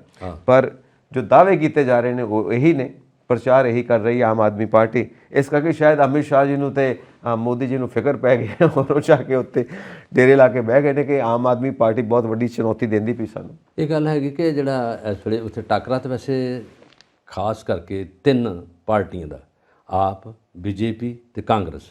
ਔਰ ਇਹਨਾਂ ਦੇ ਵਿੱਚ 93 ਜਿਹੜੇ ਕੈਂਡੀਡੇਟ ਅੱਜ ਉਹਨਾਂ ਦਾ ਵੋਟਿੰਗ ਹੈਗੀ ਆ, ਜਿਹਦੇ ਵਿੱਚ ਮੋਦੀ ਜੀ ਵੀ ਵੋਟ ਪਾਉਣਗੇ, ਅਮਿਤ ਸ਼ਾਹ ਜੀ ਵੀ ਵੋਟ ਪਾਉਣ ਲਈ ਉੱਥੇ ਖੜੇ ਨੇ।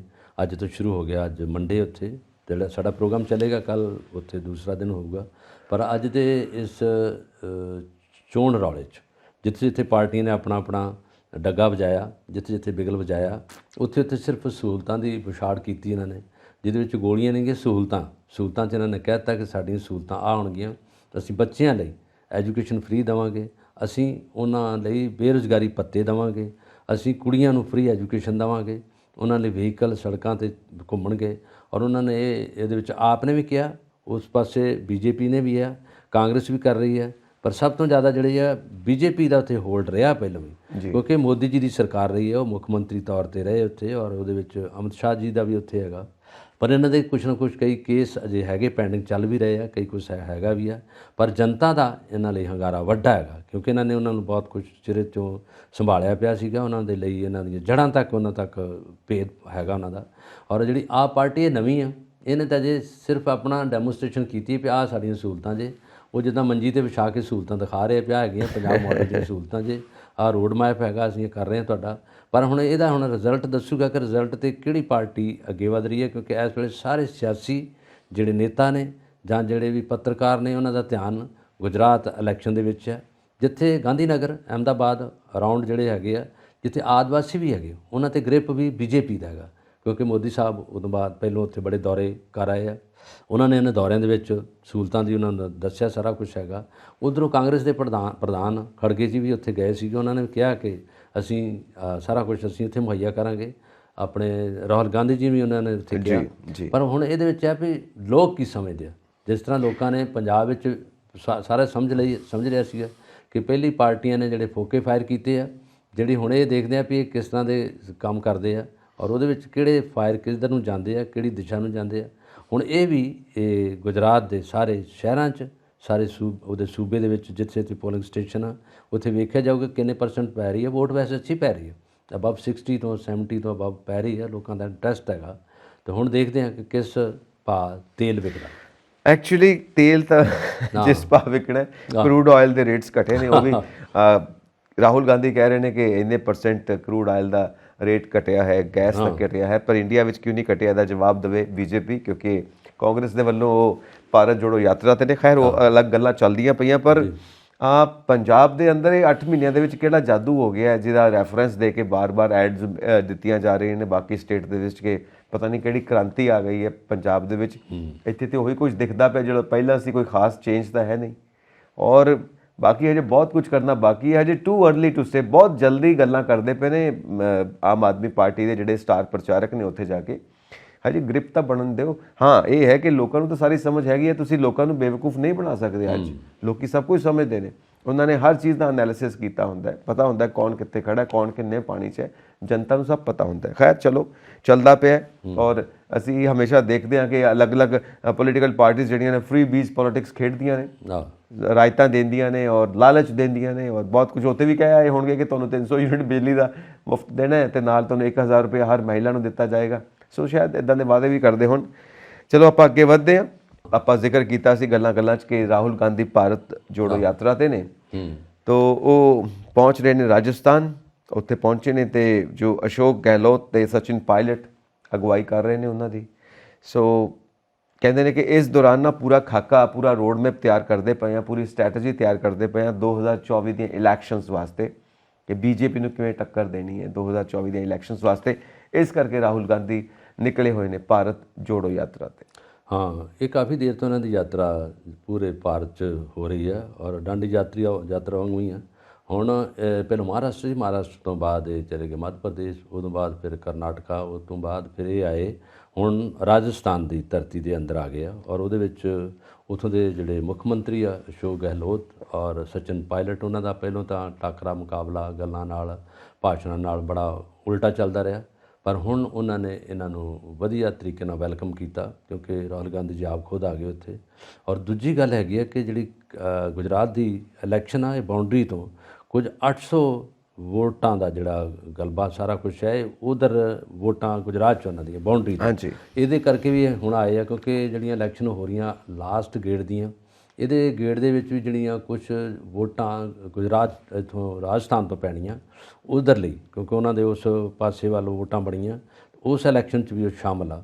ਉਹਨਾਂ ਕੋਈ 3-4 ਪਿੰਡ ਹੈਗੇ ਆ ਔਰ ਉਹਨਾਂ ਲੋਕਾਂ ਦੀਆਂ ਵੋਟਾਂ ਜਿਹੜੀਆਂ ਹੈਗੀਆਂ ਉਹ ਉੱਧਰ ਬਣੀਆਂ, ਉਹਨਾਂ ਵੋਟਰ ਲਿਸਟ ਵਿੱਚ ਹੀ ਹੈਗੇ ਆ। ਔਰ ਰਾਹੁਲ ਗਾਂਧੀ ਜੀ ਇਹਦਾ ਵੀ ਫਾਇਦਾ ਲੈਣ ਲਈ ਆਏ ਆ ਕਿ ਅਸੀਂ ਆਪਣੀ ਪਾਰਟੀ ਲਈ ਚਾਹਾਂਗੇ ਕਿ ਕਾਂਗਰਸ ਵਾਲੇ ਪਾਸੇ ਝੁਕਾ ਕਰੋ। ਦੂਜੇ ਨੰਬਰ 'ਤੇ ਹੈਗਾ ਕਿ ਅਸ਼ੋਕ ਗਹਿਲੋਤ ਅਤੇ ਇਹਦੇ ਵਿੱਚ ਜਿਹੜਾ ਸਚਿਨ ਪਾਇਲਟ, ਇਹਨਾਂ ਦਾ ਆਪਸੀ ਥੋੜ੍ਹਾ ਜਿਹਾ ਕਨਫਲਿਕਟ ਸੀਗੀ, ਥੋੜ੍ਹੀ ਜਿਹੀ ਵਿਰੋਧਤਾ ਚੱਲ ਰਹੀ ਸੀ। ਹੁਣ ਇਹਨਾਂ ਦੇ ਆਉਣ ਨਾਲ ਥੋੜ੍ਹਾ ਜਿਹਾ ਰਾਜਸਥਾਨ 'ਚ ਸ਼ਾਂਤੀ ਹੋ ਗਈ। ਗਹਿਲੋਤ ਸਾਹਿਬ ਵੀ ਪਹਿਲਾਂ ਚਾਹੁੰਦੇ ਸੀ ਪ੍ਰਧਾਨ ਬਣਨਾ, ਦੂਜੇ ਪਾਸੇ ਸਚਿਨ ਪਾਇਲਟ ਜੀ ਪ੍ਰਧਾਨ ਬਣਨਾ ਚਾਹੁੰਦੇ ਸੀਗੇ। ਉਦੋਂ ਹਾਈਕਮਾਨ ਨੇ ਕਮਾਂਡ ਆਪਣੇ ਕੋਲ ਸੰਭਾਲ ਲਈ, ਉਹਨਾਂ ਨੇ ਇਹਨਾਂ ਨੂੰ ਰੋਕਿਆ ਕਿ ਇਸ ਲੜਾਈ 'ਚ ਤੁਹਾਡਾ ਕੋਈ ਮਤਲਬ ਨਹੀਂ ਗਾ। ਜੇ ਤੁਹਾਨੂੰ ਅਸ਼ੋਕ ਗਹਿਲੋਤ ਨੂੰ ਕਹਿੰਦੇ ਜੇ ਤੁਸੀਂ ਆਓਗੇ ਤਾਂ ਪ੍ਰਧਾਨਗੀ ਲੈਣ ਤੋਂ ਪਹਿਲਾਂ ਤੁਹਾਨੂੰ ਅਸਤੀਫਾ ਦੇਣਾ ਪਊਗਾ, ਅਸਤੀਫਾ ਦੇਣ ਤੋਂ ਬਾਅਦ ਸਚਿਨ ਪਾਇਲਟ ਆ ਜਾਊਗਾ। ਉਹ ਫਿਰ ਇਸੇ ਹੀ ਗੁੱਥਮ-ਗੁੱਥੇ 'ਚ ਉਹਨਾਂ ਨੇ ਕਿਹਾ ਵੀ ਮੈਂ ਇਹ ਡਿਮਾਂਡ ਨਹੀਂ ਰੱਖੂੰਗਾ, ਮੈਂ ਰਹੂੰਗਾ ਹੀ ਮੁੱਖ ਮੰਤਰੀ, ਸਚਿਨ ਪਾਇਲਟ ਜਿੱਥੇ ਜਾਂਦੇ ਜਾਣ ਦਿਓ। ਫਿਰ ਉੱਧਰ ਖੜਗੇ ਜੀ ਆ ਗਏ, ਮੱਲਿਕਾਰਜੁਨ ਅਰਜੁਨ ਖੜਗੇ ਜੀ ਆ ਗਏ, ਉਹਨਾਂ ਨੇ ਪ੍ਰਧਾਨਗੀ ਸੰਭਾਲ ਲਈ ਹੈ।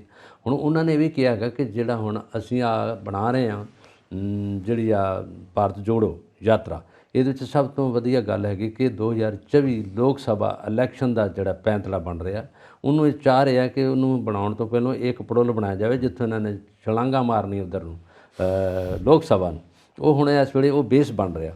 ਉਹਦੇ ਵਿੱਚ ਜਿਹੜੀ ਭਾਰਤ ਜੋੜੋ ਦਾ ਜਿਹੜਾ ਇਸ ਮਕਸਦ ਹੈਗਾ, ਇਹ ਯਾਤਰਾ ਹੈਗੀ ਹੈ, ਇਹ ਮੈਨ ਟੂ ਮੈਨ ਮਿਲ ਰਿਹਾ, ਡੋਰ ਟੂ ਡੋਰ ਜਾ ਕੇ ਮਿਲ ਰਿਹਾ। ਕਿਉਂਕਿ ਰਾਹੁਲ ਗਾਂਧੀ ਨੂੰ ਪਤਾ ਕਿ ਇਸ ਵੇਲੇ ਜਿਹੜੀ ਕਾਂਗਰਸ ਹੈ ਬਹੁਤ ਪਿੱਛੇ ਆ ਗਈ ਇਹਨਾਂ ਤੋਂ, ਅਤੇ ਜਿਹੜੀ ਪ੍ਰੋਮੀਨੈਂਟ ਪਾਰਟੀ ਬਣ ਗਈ ਸੀ ਇੰਡੀਆ ਦੀ, ਜਿਹੜੀ ਪਾਰਟੀ ਇਸ ਵੇਲੇ ਬਹੁਤ ਅੱਗੇ ਨਿਕਲ ਚੁੱਕੀ ਸੀ, ਸਿਖਰਾਂ 'ਤੇ ਪਹੁੰਚ ਗਈ ਸੀ, ਉਹਨੇ ਇਹਨੂੰ ਬਹੁਤ ਲਤਾੜਿਆ ਬਹੁਤ ਤਰੀਕੇ ਨਾਲ। ਇੱਕ ਪਾਸੇ ਇਹਨਾਂ ਦੀਆਂ ਇਨਕੁਆਰੀਆਂ ਆ ਗਈਆਂ ਈਡੀ ਵੱਲੋਂ, ਇੱਕ ਪਾਸੇ ਮਾਨਸਿਕ ਚਿੰਤਾ ਵੱਧ ਗਈ, ਕਈ ਕੁਛ ਹੋਇਆ। ਜਦੋਂ ਇਹਨਾਂ ਨੂੰ ਥੋੜ੍ਹੀ ਜਿਹੀ ਹੁਣ ਸ਼ਾਂਤੀ ਮਿਲੀ ਆ, ਹੁਣ ਇਹਨਾਂ ਨੇ ਭਾਰਤ ਜੋੜੋ ਯਾਤਰਾ ਸ਼ੁਰੂ ਕਰ ਦਿੱਤੀ ਆ, ਔਰ ਇਸ ਵੇਲੇ ਰਾਜਸਥਾਨ 'ਚ ਅੱਜ ਇੱਥੇ ਆ, ਔਰ ਉੱਥੇ ਯਾਤਰਾ 'ਚ ਇਹਨਾਂ ਨੇ ਬਹੁਤ ਲੋਕਾਂ ਨੂੰ ਮਿਲੇ ਆ। ਔਰ ਰਾਜਸਥਾਨ ਵੀ ਬੜਾ ਇਤਿਹਾਸਕ ਸੂਬਾ ਹੈਗਾ, ਜਿਹਦੇ 'ਚ ਗਹਿਲੋਤ ਸਾਹਿਬ ਇਹਦੇ 'ਚ ਕਾਂਗਰਸ ਦੇ ਨੇਤਾ ਨੇ। ਇੱਕ ਦੋ ਹੀ 3 ਸਟੇਟਾਂ 'ਚ ਇਹਨਾਂ ਦੀ ਹੈਗੀ ਆ ਜਿਹੜੀ ਰਾਜਗੀਰੀ, ਜਿੱਥੇ ਇਹਨਾਂ ਦਾ ਪ੍ਰਭੂ ਸੱਤਾ ਔਰ ਜਿੱਥੇ ਆਪਣਾ ਰਾਜ ਕਮਾ ਰਹੇ। ਬਾਕੀ ਤੇ ਬੀਜੇਪੀ ਦੇ ਬਹੁਤ ਹੈਗੇ, ਪਰ ਬੀਜੇਪੀ ਚਾਹ ਰਹੀ ਹੈ ਕਿ ਇਹਨਾਂ 3-4 ਸਟੇਟਾਂ 'ਚ ਵੀ ਇਹਨਾਂ ਨੂੰ ਕੱਢ ਕੇ ਲੂਣ ਵਾਂਗੂ ਬਾਹਰ ਕੱਢ ਦਿੱਤਾ ਜਾਵੇ ਅਤੇ ਸਾਰਾ ਆਟਾ ਸਾਡਾ ਹੀ ਹੋਵੇ ਅਤੇ ਰੋਟੀਆਂ ਉੱਥੋਂ ਖਾਣ ਲੋਕ ਅਤੇ ਲੰਗਰ ਉੱਥੋਂ ਖਾਣ। ਅਸੀਂ ਹਿੰਦੁਸਤਾਨ ਦੇ ਫਿਰ ਰਾਜੇ ਬਣ ਕੇ ਉਸੇ ਤਰ੍ਹਾਂ ਹੀ ਡਬਲ ਇੰਜਨ ਬਣਾ ਲਈਏ, ਜਿਹੜਾ ਆਪਾਂ ਜ਼ਿਕਰ ਕਰਦੇ ਰਹੇ ਹਾਂ। ठीक है, बिल्कुल ठीक है। और राहुल गांधी बड़ी लंबी यात्रा से निकले हुए हैं, मतलब प्रॉपरली फिट हो रहे हैं। एक तो ये भी फायदा उन्होंने हो रहा है, फिजिकली फिट हो रहे हैं और बाकी ਥਾਂ ਥਾਂ ਤੇ ਉੱਤੇ ਜਾ ਕੇ ਉਹ ਹਮੇਸ਼ਾ ਇਹੀ ਕਹਿੰਦੇ ਨੇ ਕਿ ਹਰ ਥਾਂ ਦੇ ਉੱਤੇ, ਹਰ ਇੰਸਟੀਚਿਊਟ ਦੇ ਉੱਤੇ ਬੀਜੇਪੀ ਦਾ ਕਬਜ਼ਾ ਹੈ ਔਰ ਲੋਕਤੰਤਰ ਖਤਰੇ ਵਿੱਚ ਹੈ। ਔਰ ਅਸੀਂ ਫਿਰ ਸੋਚਿਆ ਕਿ ਲੋਕਾਂ ਨਾਲ ਜੁੜਨ ਦਾ ਤਰੀਕਾ ਇਹੀ ਹੈ ਕਿ ਗਲੀ ਗਲੀ ਨਿਕਲ ਪਾਓ, ਜਿਵੇਂ ਮਹਾਤਮਾ ਗਾਂਧੀ ਨਿਕਲਦੇ ਹੁੰਦੇ ਸੀ ਲੋਕਾਂ ਨਾਲ ਜੁੜਨ ਵਾਸਤੇ, ਲੋਕਾਂ ਨਾਲ ਸੰਵਾਦ ਰਚਣ ਵਾਸਤੇ, ਗੱਲਬਾਤ ਕਰਨ ਵਾਸਤੇ। ਅਸੀਂ ਉਹੀ ਤਰੀਕਾ ਅਪਣਾਇਆ, ਕਿਉਂਕਿ ਮੀਡੀਆ ਹੋਇਆ ਇੱਥੋਂ ਤੱਕ ਕਿ ਕਈ ਥਾਂ ਦੇ ਉੱਤੇ ਕਹਿੰਦੇ ਨੇ ਕਿ ਅਦਾਲਤਾਂ ਉੱਤੇ ਵੀ ਉਹਨਾਂ ਦਾ ਪ੍ਰੈਸ਼ਰ ਰਹਿੰਦਾ ਹੈ, ਕਿਉਂਕਿ ਕਈ ਪੋਸਟ ਜਿਹੜੀਆਂ ਨੇ ਪੋਲੀਟੀਕਲ ਪੋਸਟ ਨੇ, ਉੱਥੇ ਵੀ ਕਹਿੰਦੇ ਨੇ ਕਿ ਇਹਨਾਂ ਦੇ ਜ਼ਿਆਦਾਤਰ ਉਹ ਬੰਦੇ ਨੇ ਜਿਹੜੇ ਇਹਨਾਂ ਦੀ ਗੱਲ ਮੰਨਦੇ ਨੇ। ਇਹ ਵੀ ਗੱਲ ਰਾਹੁਲ ਗਾਂਧੀ ਕਹਿ ਰਹੇ ਨੇ ਆਪਣੇ ਲੈਕਚਰਸ ਦੇ ਵਿੱਚ। ਨਾਲੇ ਗੱਲ ਕਰ ਰਹੇ ਨੇ ਕਿ ਲੋਕਾਂ ਨਾਲ ਜੁੜਨ ਦੇ ਨਾਲ ਨਾਲ ਅਸੀਂ 2024 ਦੀਆਂ ਇਲੈਕਸ਼ਨਸ ਦੀ ਵੀ ਤਿਆਰੀ ਕਰਦੇ ਪਏ ਹਾਂ। ਸੋ ਇਹ ਮਤਲਬ ਜੋ ਸਿਨੈਰੀਓ ਬਣਿਆ ਹੋਇਆ ਨਾ ਪੂਰੇ ਦੇਸ਼ ਦੇ ਵਿੱਚ, ਇਹ ਵਾਕਈ ਇਹ ਕਿਤੇ ਨਾ ਕਿਤੇ ਅਸੀਂ ਸਾਰੇ ਫੀਲ ਕਰਦੇ ਹਾਂ ਕਿ ਲੋਕਤੰਤਰ ਦੇ ਹੱਕ ਵਿੱਚ ਨਹੀਂ ਹੈ। ਇਹ ਕਿਤੇ ਨਾ ਕਿਤੇ ਡੈਮੋਕ੍ਰੇਸੀ ਨੂੰ ਡਿਕਟੇਟਰਸ਼ਿਪ ਦੇ ਵਿੱਚ ਬਦਲਿਆ ਜਾਂਦਾ ਹੈ। ਹਾਂ, ਅੱਗੋਂ ਡੈਮੋਕ੍ਰੇਸੀ ਦਿਖਾਈ ਜਾਂਦੀ ਹੈ, ਪਰ ਵਿੱਚੋਂ ਡਿਕਟੇਟਰਸ਼ਿਪ ਹੀ ਚਲਾਈ ਜਾਂਦੀ ਹੈ। ਇਹ ਅਸੀਂ ਵੀ ਸਾਰੇ ਫੀਲ ਕਰਦੇ ਹਾਂ, ਕਿਤੇ ਨਾ ਕਿਤੇ ਇਹ ਗੱਲ ਦੇਖਣ ਨੂੰ ਮਿਲਦੀ ਆ। ਬਾਕੀ ਦੇਖੋ ਇਹ ਯਾਤਰਾ ਕਿਤੇ ਤੱਕ ਸਫਲ ਹੁੰਦੀ ਹੈ, ਕਿਤੇ ਤੱਕ ਰਾਹੁਲ ਗਾਂਧੀ ਆਪਣੇ ਮਕਸਦ 'ਚ ਕਾਮਯਾਬ ਹੁੰਦੇ ਨੇ, ਔਰ ਕਿਸ ਤਰ੍ਹਾਂ ਇਹ ਬੀਜੇਪੀ ਦੀ ਟੱਕਰ ਦੇ ਵਿੱਚ ਉਹ ਸਾਰਾ ਕਰੰਟ ਤਿਆਰ ਕਰ ਸਕਦੇ ਨੇ ਪਬਲਿਕ ਦੇ ਭਾਵਨਾਵਾਂ ਨੂੰ ਨਾਲ ਲੈ ਕੇ, ਜਿਹੜਾ 2024 ਦੀਆਂ ਇਲੈਕਸ਼ਨਸ ਦੇ ਵਿੱਚ ਇਹਨਾਂ ਨੂੰ ਜਿੱਤਣ ਦੇ ਵਿੱਚ ਮਦਦ ਕਰ ਸਕਦਾ ਹੈ। ਇਹ ਤਾਂ ਟਾਈਮ ਦੇਖੇਗਾ, ਕਿਉਂਕਿ ਇਸ ਵਕਤ ਤਾਂ ਕੁਝ ਵੀ ਨਹੀਂ ਕਿਹਾ ਜਾ ਸਕਦਾ। ਸਨ 2022 ਚੱਲਦਾ ਪਿਆ, ਪੂਰਾ ਸਾਲ 1.5 ਸਾਲ ਪਿਆ ਇਸ ਚੀਜ਼ ਨੂੰ। ਸੋ ਲੈਟ ਅਸ ਸੀ ਕੀ ਹੁੰਦਾ। ਸੋ ਆਪਾਂ ਅੱਗੇ ਵਧੀਏ, ਭਾਰਤ ਜੋੜੋ ਯਾਤਰਾ ਤੋਂ ਅੱਗੇ ਚੱਲਦੇ ਹਾਂ। ਨਾਮ ਵੈਸੇ ਬਹੁਤ ਵਧੀਆ, ਭਾਰਤ ਜੋੜੋ ਯਾਤਰਾ। ਨਾਮ ਸੋਹਣਾ ਹੈਗਾ, ਭਾਰਤ ਛੋੜੋ ਤੋਂ ਭਾਰਤ ਜੋੜੋ ਤੇ ਆ ਗਏ ਆਪਾਂ। ਬਿਲਕੁਲ, ਅੰਗਰੇਜ਼ਾਂ ਵਾਸਤੇ ਭਾਰਤ ਛੋੜੋ ਸੀਗਾ। ਹਰਿਆਣਾ ਦੇ ਮੁੱਖ ਮੰਤਰੀ ਮਨੋਹਰ ਲਾਲ ਖੱਟਰ ਦਰਬਾਰ ਸਾਹਿਬ ਗਏ ਨੇ, ਮੱਥਾ ਟੇਕਿਆ ਤੇ ਪੱਤਰਕਾਰਾਂ ਨਾਲ ਗੱਲਬਾਤ ਹੋਈ ਹੈ। SYL ਦੇ ਮੁੱਦੇ ਤੇ ਵੀ, ਪਾਣੀਆਂ ਦੇ ਮੁੱਦੇ ਤੇ ਗੱਲ ਹੋਈ ਹੈ, ਨਾਲ ਵਿਧਾਨ ਸਭਾ ਤੇ ਵੀ ਗੱਲਬਾਤ ਉਹਨਾਂ ਨੇ ਕੀਤੀ ਹੈ ਕਿ ਇਹ ਤੇ ਸਾਰੇ ਮਾਮਲੇ ਜਿਹੜੇ ਨੇ ਹੁਣ ਸੁਪਰੀਮ ਕੋਰਟ ਦੇ ਵਿੱਚ ਨੇ। ਦੇਖੋ ਉਹਨਾਂ ਕੋਰਟਾਂ ਵੱਲੋਂ ਕੀ ਫੈਸਲਾ ਹੁੰਦਾ, ਅਸੀਂ ਉਹ ਫੈਸਲੇ ਮੰਨਣ ਵਾਸਤੇ ਬਾਉਂਡ ਹਾਂ, ਅਸੀਂ ਉਹ ਫੈਸਲੇ ਜ਼ਰੂਰ ਮੰਨਾਂਗੇ। SYL ਦੀ ਵੀ ਗੱਲ ਉਹਨਾਂ ਨੇ ਇਹ ਕੀਤੀ ਹੈ। ਹਾਂ, ਹੁਣੇ ਸ੍ਰੀ ਦਰਬਾਰ ਸਾਹਿਬ ਹਰਿਆਣਾ ਦੇ ਮੁੱਖ ਮੰਤਰੀ ਖੱਟਰ ਸਾਹਿਬ ਉੱਥੇ ਦਰਸ਼ਨਾਂ 'ਚ ਗਏ, ਮੱਥਾ ਟੇਕਿਆ ਉਹਨਾਂ ਨੇ, ਔਰ ਉਹਨਾਂ ਨਾਲ ਪੂਰਾ ਹਜੂਮ ਸੀਗਾ ਉਹਨਾਂ ਦਾ ਮੰਤਰੀ ਮੰਡਲ, ਉਹਨਾਂ ਦੇ ਬੜੇ ਨੁਮਾਇੰਦੇ, ਸਾਰੇ ਲੋਕ ਹਰਿਆਣੇ ਤੋਂ ਆਏ, ਕੁਝ ਪੰਜਾਬ 'ਚੋਂ ਇਕੱਠੇ ਹੋ ਕੇ ਗਏ ਉਹਨਾਂ ਨਾਲ, ਬੜਾ ਵੱਡਾ ਜਥਾ ਸੀ ਉਹਨਾਂ ਦਾ। ਔਰ ਜਦੋਂ ਉੱਥੇ ਗਏ ਆ, ਫਿਰ ਉੱਥੇ ਜਿਹੜਾ ਇਨਫੋਰਮੇਸ਼ਨ ਦਫ਼ਤਰ ਆ, ਉੱਥੇ ਉਹਨਾਂ ਨੂੰ ਬੁਲਾ ਕੇ ਉਹਨਾਂ ਦਾ ਸਨਮਾਨ ਵੀ ਕੀਤਾ ਗਿਆ, ਔਰ ਉਹਨਾਂ ਨੇ ਲੰਗਰ ਵੀ ਛਕਿਆ, ਪਰਿਕਰਮਾ 'ਚ ਵੀ ਗਏ, ਔਰ ਸਾਰੇ ਥਾਂ ਸਰੋਪੇ ਵੀ ਮਿਲੇ ਉਹਨਾਂ ਨੂੰ, ਔਰ ਬੜੀ ਅੱਛੀ ਉਹਨਾਂ ਦਾ ਸਤਿਕਾਰ ਕੀਤਾ ਗਿਆ। ਪਰ ਉਹਦੇ ਬਾਅਦ ਜਦੋਂ ਬਾਹਰ ਆਏ, ਉਹਦੇ ਬਾਅਦ ਫਿਰ ਪੱਤਰਕਾਰ, ਔਰ ਉਹਦੇ ਬਾਅਦ ਪੂਰਾ ਪ੍ਰੈਸ ਪੰਜਾਬ ਦਾ ਔਰ ਮੀਡੀਆ ਉਹਨਾਂ ਦੇ ਨਾਲ 2-4 ਗੱਲਾਂ ਕੀਤੀਆਂ ਉਹਨਾਂ ਨੇ। ਔਰ ਜਿਹੜੇ ਕ੍ਰਾਸ ਕੁਐਸਚਨ ਸੀ ਉਹਨਾਂ 'ਚ ਮੇਨ ਜਿਹੜਾ ਉਹ ਆਏ ਉਸੇ ਮੁੱਦੇ ਤੇ, SYL ਦਾ ਮੁੱਦਾ ਭਖਦਾ ਸੀਗਾ ਪੂਰਾ, ਉਹਦੇ ਤੇ ਗੱਲਬਾਤ ਹੋਈ। ਫਿਰ ਰਹਿੰਦੀ ਗੱਲ ਜਿਹੜੀ ਵਿਧਾਨ ਸਭਾ ਦੀ ਜਗ੍ਹਾ ਇਹਨਾਂ ਨੇ ਅਖਤਿਆਰ ਕਰਨੀ ਸੀਗੀ, ਸੈਂਟਰ ਵੱਲੋਂ ਜਿਹੜੀ ਇਹਨਾਂ ਨੂੰ ਮਿਲਣੀ ਸੀ, ਉਹਦੇ ਨਿਸ਼ਾਨਦੇਹੀ ਦੀਆਂ ਗੱਲਾਂ ਹੋਈਆਂ ਕਿ ਕਿਹੜੀ ਜਗ੍ਹਾ ਹੈਗੀ ਹੈ, ਕਿੱਥੋਂ ਮਿਲੇਗੀ। ਔਰ ਇਹ ਬਿਲਕੁਲ ਮੁੱਕਰੇ ਨੇ, ਇਹਨਾਂ ਨੇ ਕਿਹਾ ਕਿ ਮੈਂ ਸਿਰਫ ਇਸੇ ਕਰਕੇ ਕਰ ਰਿਹਾ ਜਿਹੜਾ SYL ਦਾ ਮੁੱਦਾ। ਇਹ ਕਹਿੰਦੇ ਸਾਨੂੰ ਉਹਨਾਂ ਨੇ ਕਿਹਾ ਸੀ ਵੀ ਦੋਵੇਂ ਮੁੱਖ ਮੰਤਰੀ ਆਪੋ ਵਿੱਚ ਬਹਿ ਕੇ ਜੇ ਇਹ ਸ਼ਾਂਤੀ ਨਾਲ ਨਜਿੱਠ ਲੈਣ, ਕੋਰਟ ਨੇ ਕਿਹਾ ਤਾਂ ਬਹੁਤ ਵਧੀਆ ਬੈਟਰ ਗੱਲ ਹੋਏਗੀ। ਜੇ ਨਹੀਂ ਇਸ ਗੱਲ 'ਤੇ ਆਉਣਗੇ ਤਾਂ ਫਿਰ ਕੋਰਟ ਤਾਂ ਉੱਥੇ ਸਟੈਂਡ ਕਰਦੀ ਹੈ, ਫਿਰ ਕੋਰਟ ਨੇ ਕੀ ਕਰਨਾ ਹੈਗਾ। ਪਰ ਉਹਦੇ ਵਿੱਚ ਪੱਤਰਕਾਰਾਂ ਨੇ ਇਸ ਗੱਲ ਦੀ ਆਲੋਚਨਾ ਵੀ ਕੀਤੀ ਕਿ ਜੇ ਉਹਨਾਂ ਨੇ ਕਿਹਾ ਵਾ ਕਿ ਤੁਸੀਂ ਕੋਈ ਗੱਲ ਨੂੰ ਉੱਥੋਂ ਤੱਕ ਨਿਬੇੜਾ ਕੀਤਾ ਜੇ, ਫਿਰ ਜੇ ਕੋਰਟ ਕਰੂਗੇ ਤਾਂ ਕੋਰਟ ਵੀ ਫਿਰ ਕੋਰਟ ਕੋ ਵੀ ਸੂਚਨਾ ਉਹੀ ਮਿਲੂਗੀ ਜੋ ਪਹਿਲੋਂ ਜੋ ਸੈਂਟਰ 'ਚ ਕਹਿ ਰਹੀ ਹੈ। ਜੋ ਸੈਂਟਰ ਨੇ ਕਿਹਾ ਸੀਗਾ ਪਾਣੀ ਦਾ ਮਸਲਾ ਤਾਂ ਜੇ ਉਹ ਬਿਲਕੁਲ ਉੱਥੇ ਦਾ ਉੱਥੇ ਰਿਹਾ, ਕਿਉਂਕਿ ਜਿਹੜਾ ਨਹਿਰ ਕੱਢਣੀ ਸੀ ਉਹਨਾਂ ਨੇ ਹਰਿਆਣਾ ਨੂੰ ਅਤੇ ਰਾਜਸਥਾਨ ਨੂੰ, ਉਹ ਨਹਿਰ ਬੰਦ ਕਰਵਾਤੀ ਕਿਸਾਨਾਂ ਨੇ, ਉਹਦੀ ਨਿਸ਼ਾਨਦੇਹੀ ਹੋ ਗਈ ਸੀ, ਪਾਣੀ ਤਾਂ ਕੋਈ ਆਇਆ ਨਹੀਂ ਉੱਥੇ। ਉਹਨਾਂ ਨੂੰ ਜਿਹੜੀ ਪੁੱਟੀ ਨਹਿਰ ਹੁਣ ਉੱਥੇ ਖੇਤੀਬਾੜੀ ਹੋ ਰਹੀ ਹੈ ਉਹ ਬੰਦ ਹੋ ਗਈ ਸੀ। ਇਹ ਕੈਪਟਨ ਅਮਰਿੰਦਰ ਸਿੰਘ ਵੇਲੇ ਦੀ ਗੱਲ, ਉਦੋਂ ਉਹਨਾਂ ਦੀ ਵਜ਼ਾਰਤ ਸੀਗੀ, ਉਹਨਾਂ ਨੇ ਰੋਕਾ ਲਾਤਾ ਸੀ ਇੱਧਰੋਂ, ਉਹਨਾਂ ਨੇ ਬੜਾ ਕੁਛ ਆਲੋਚਨਾ ਕੀਤੀ, ਫਿਰ ਕੋਰਟ 'ਚ ਵੀ ਗਏ, ਫਿਰ ਬਾਅਦ 'ਚ ਅਕਾਲੀ ਦਲ ਦੀ ਸਰਕਾਰ ਆ ਗਈ, ਉਹਨਾਂ ਨੇ ਵੀ ਇਹਦੇ ਬਾਰੇ ਬਹੁਤ ਧਰਨੇ ਦਿੱਤੇ, ਮੋਰਚੇ ਲਾਏ, ਬੜਾ ਕੁਛ ਹੋਇਆ, ਇਹ ਮਾਮਲਾ ਹੋ ਗਿਆ ਠੰਡਾ, ਫਿਰ ਦੁਬਾਰਾ ਫਿਰ ਪੱਕਿਆ। ਔਰ ਇਸ ਮਾਮਲੇ ਤੋਂ ਬਾਅਦ ਵਿਧਾਨ ਸਭਾ ਦਾ ਮਾਮਲਾ ਸੀ ਵੀ ਜਿਹੜੀ ਜਗ੍ਹਾ ਇਹਨਾਂ ਨੂੰ ਵੱਖਰੀ ਦਿੱਤੀ ਜਾਵੇ। ਦੇਖੋ ਪੰਜਾਬ ਦਾ ਮਸਲਾ ਹੈਗਾ ਚੰਡੀਗੜ੍ਹ ਦੇ ਬਾਰੇ ਪਹਿਲਾਂ ਬਹੁਤ ਰੌਲਾ ਰਿਹਾ, ਜੇ ਚੰਡੀਗੜ੍ਹ ਦੇ ਮਾਮਲੇ 'ਚ ਇਹਨਾਂ ਨੂੰ ਦੋਵਾਂ ਨੂੰ ਵੰਡ ਕੇ ਹਾਈ ਕੋਰਟ ਇਕੱਠੀ ਕਰ ਦਿੱਤੀ ਗਈ, ਵਿਧਾਨ ਸਭਾ ਆਪਣੀ ਆਪਣੀ ਹੋ ਗਈ, ਹੁਣ ਇਹ ਨਵੀਂ ਜਗ੍ਹਾ ਮੰਗ ਰਹੇ ਸੀ। ਇਹਦੇ ਵਿੱਚ ਇਹਨਾਂ ਨੇ ਜਿਹੜੀ ਆਪ ਸਰਕਾਰ ਆ, ਇਹਨਾਂ ਨੇ ਬਹੁਤੀ ਆਲੋਚਨਾ ਨਹੀਂ ਕੀਤੀ। ਵਿਰੋਧੀ ਦਲ ਜਿਹੜੇ ਹੈਗੇ ਸੀ, ਵਿਰੋਧੀ ਪਾਰਟੀ, ਉਹਨਾਂ ਨੇ ਰੌਲਾ ਪਾਇਆ, ਉਹ 'ਚ ਅਕਾਲੀ ਦਲ ਸੀਗਾ, ਕਾਂਗਰਸ ਸੀਗਾ, ਉਹਨਾਂ ਨੇ ਕਿਹਾ ਕਿ ਬਿਲਕੁਲ 1 ਇੰਚ ਵੀ ਅਸੀਂ ਨਹੀਂ ਦੇਵਾਂਗੇ ਵਿਧਾਨ ਸਭਾ ਦੇ, ਚੰਡੀਗੜ੍ਹ ਸਾਡਾ ਹੈਗਾ, ਚੰਡੀਗੜ੍ਹ ਉਜਾੜ ਕੇ ਪੰਜਾਬ ਦੇ ਪਿੰਡਾਂ ਨੂੰ ਬਣਾਇਆ ਗਿਆ ਹੈਗਾ, ਜੇ ਅੱਜ ਵੀ ਚੰਡੀਗੜ੍ਹ ਤੋਂ ਜ਼ਮੀਨ ਦੇਣਗੇ ਤਾਂ ਇਹ ਪੰਜਾਬ ਦੀ ਜ਼ਮੀਨ ਹੈਗੀ ਹੈ, ਹਰਿਆਣਾ ਦੀ ਜ਼ਮੀਨ ਨਹੀਂ ਹੈਗੀ। 1966 ਦੇ ਵਿੱਚ ਬਣਿਆ ਸੀਗਾ ਹਰਿਆਣਾ, ਜਦੋਂ ਪੰਜਾਬ ਵੱਖਰਾ ਹੋ ਗਿਆ ਔਰ ਹਰਿਆਣਾ ਵੱਖਰਾ ਹੋ ਗਿਆ, 1966 ਦਾ ਮਸਲਾ ਸੀ, ਉਦੋਂ ਸਾਰੇ ਮਸਲੇ ਤੈਅ ਕਰ ਦਿੱਤੇ ਗਏ ਕਿ ਇਹਦੇ ਵਿੱਚ ਕੋਈ ਵੀ ਵਿਧਾਨ ਸਭਾ ਨਹੀਂ ਹੋਊਗੀ, ਜਿੱਥੇ ਜਿੱਥੇ ਹੈਗੇ ਆ ਉੱਥੇ ਬੈਠੇ ਰਹਿਣਗੇ। ਪਰ ਹੁਣ ਨਵਾਂ ਮਸਲਾ ਦੂਜਾ ਖੜਾ ਹੋ ਗਿਆ ਸੀਗਾ ਕਿ ਪੰਜਾਬ ਯੂਨੀਵਰਸਿਟੀ ਨੂੰ ਦਾ ਕੇਂਦਰੀਕਰਨ ਕਰ ਦਿੱਤਾ। ਤੀਜਾ ਮਸਲਾ ਇਹਨਾਂ ਨੇ ਕੀਤਾ ਕਿ ਜਿਹਦੇ ਵਿੱਚ ਉਹਨਾਂ ਨੇ ਜਿੰਨੇ ਵੀ EMPLOYEE ਸੀਗੇ ਪੰਜਾਬ ਦੇ ਉੱਥੇ ਨੋਮੀਨੇਟ ਹੋਏ ਸੀਗੇ, ਨੌਕਰੀ ਉੱਥੇ ਕਰ ਰਹੇ ਸੀ ਚੰਡੀਗੜ੍ਹ, ਉਹਨਾਂ ਨੂੰ ਇਹਨਾਂ ਕੇਂਦਰੀ EMPLOYEE ਮੰਨ ਕੇ ਉਹਨਾਂ ਨੂੰ DA, ਉਹਨਾਂ ਦੇ ਉੱਥੇ ਸਰਵਿਸ ਜਿਹੜੀ 68 ਤੋਂ ਜਿਹੜੀ 58 ਤੋਂ 60 ਕਰ ਦਿੱਤੀ, ਹੋਰ ਬੜਾ ਕੁਝ ਕਰ ਦਿੱਤਾ। ਔਰ ਇਹ ਮਸਲੇ ਬੜੇ ਲਮਕਦੇ ਰਹੇ। ਚੰਡੀਗੜ੍ਹ ਦੇ ਮਸਲੇ ਅੱਜ ਨਹੀਂ ਸੋਲਵ ਹੋ ਸਕਦੇ। ਪਹਿਲੋਂ ਰਾਜੀਵ ਗਾਂਧੀ ਔਰ ਉਹਦੇ 'ਚ ਰਾਜੀਵ ਗਾਂਧੀ ਦਾ ਮਸਲਾ ਸੀਗਾ ਅਤੇ ਨਾਲ ਉਹਦੇ 'ਚ ਹੋਰ ਵੀ ਸੀਗੇ ਗਰੁੱਪ, ਔਰ ਉਹ ਮਸਲਾ ਵੀ ਉਹਦਾ ਸੰਤ ਹਰਚਰਨ ਸਿੰਘ ਲੌਂਗੋਵਾਲ ਸਾਹਿਬ ਸੀ, ਲੌਂਗੋਵਾਲ ਅਤੇ ਆਪਣੇ ਰਾਜੀਵ ਗਾਂਧੀ ਦਾ ਮਸਲਾ ਸੀਗਾ। ਇਹ ਮਸਲਾ ਉਹ ਨਹੀਂ ਕੰਪਲੀਟ ਕੀਤਾ ਇਹਨਾਂ ਨੇ, ਹੁਣ ਰਹਿ ਗਿਆ ਇਹ ਮਸਲਾ ਦੁਬਾਰਾ ਇਹਨਾਂ ਨੇ ਖੜ੍ਹਾ ਕਰ ਦਿੱਤਾ। ਇਹ ਫਿਰ ਖੱਟਰ ਸਾਹਿਬ ਨੇ ਹੁਣ ਮੰਨਿਆ ਕਿ ਅਸੀਂ ਇਹਦੇ ਵਿੱਚ ਅਜੇ ਉਸੇ ਤਰ੍ਹਾਂ ਅੜੇ ਹਾਂ, ਡਟੇ ਰਹਾਂਗੇ ਔਰ ਅਸੀਂ ਲਵਾਂਗੇ ਵਿਧਾਨ ਸਭਾ ਦਾ ਬਾਕੀ ਜਿਹੜਾ ਦੂਜਾ ਹਿੱਸਾ ਹੈਗਾ। ਔਰ ਪੰਜਾਬ ਦੇ ਵਿੱਚ ਜਿਹੜੀ ਆਪ ਸਰਕਾਰ ਆ, ਇਹਨੂੰ ਵੀ ਥੋੜ੍ਹਾ ਜਿਹਾ ਮੂੰਹ ਖੋਲ੍ਹਣਾ ਚਾਹੀਦਾ, ਇਹਨਾਂ ਨੂੰ ਇਹਦੀ ਆਲੋਚਨਾ ਕਰਨੀ ਚਾਹੀਦੀ ਹੈ ਕਿ ਜੇ ਤੁਹਾਡੀ ਵੱਖਰੀ ਹੋ ਗਈ, ਜੇ ਸਾਰਾ ਕੁਛ ਹੈਗਾ, ਫਿਰ ਤੁਸੀਂ ਆਪਣੇ ਹਰਿਆਣੇ ਦੀ ਜਗ੍ਹਾ ਤੋਂ ਕਿਉਂ ਨਹੀਂ ਲੈ ਰਹੇ, ਚੰਡੀਗੜ੍ਹ ਤੋਂ ਕਿਉਂ ਜਗ੍ਹਾ ਲੈ ਰਹੇ? ਤੁਹਾਡਾ ਇੱਥੇ ਸਟੇਟ ਆ, ਤੁਸੀਂ ਵਿਧਾਨ ਸਭਾ ਦਾ ਆਪਣਾ ਉੱਥੇ ਸੂਬਾ ਬਣਾ ਲਓ, ਉੱਥੇ ਸਾਰਾ ਕੁਝ ਕਰ ਲਓ ਆਪਣੇ ਸੂਬੇ 'ਚ। ਔਰ ਇਹਦੇ ਵਿੱਚ ਪੱਤਰਕਾਰਾਂ ਨੇ ਇਹਦੀ ਆਲੋਚਨਾ ਕੀਤੀ, ਪੱਤਰਕਾਰਾਂ ਨੇ ਇਸ ਗੱਲ 'ਤੇ ਬੜਾ ਕ੍ਰਿਟਿਸਿਜ਼ਮ ਕੀਤਾ ਵੀ ਮਾੜੀ ਗੱਲ ਆ।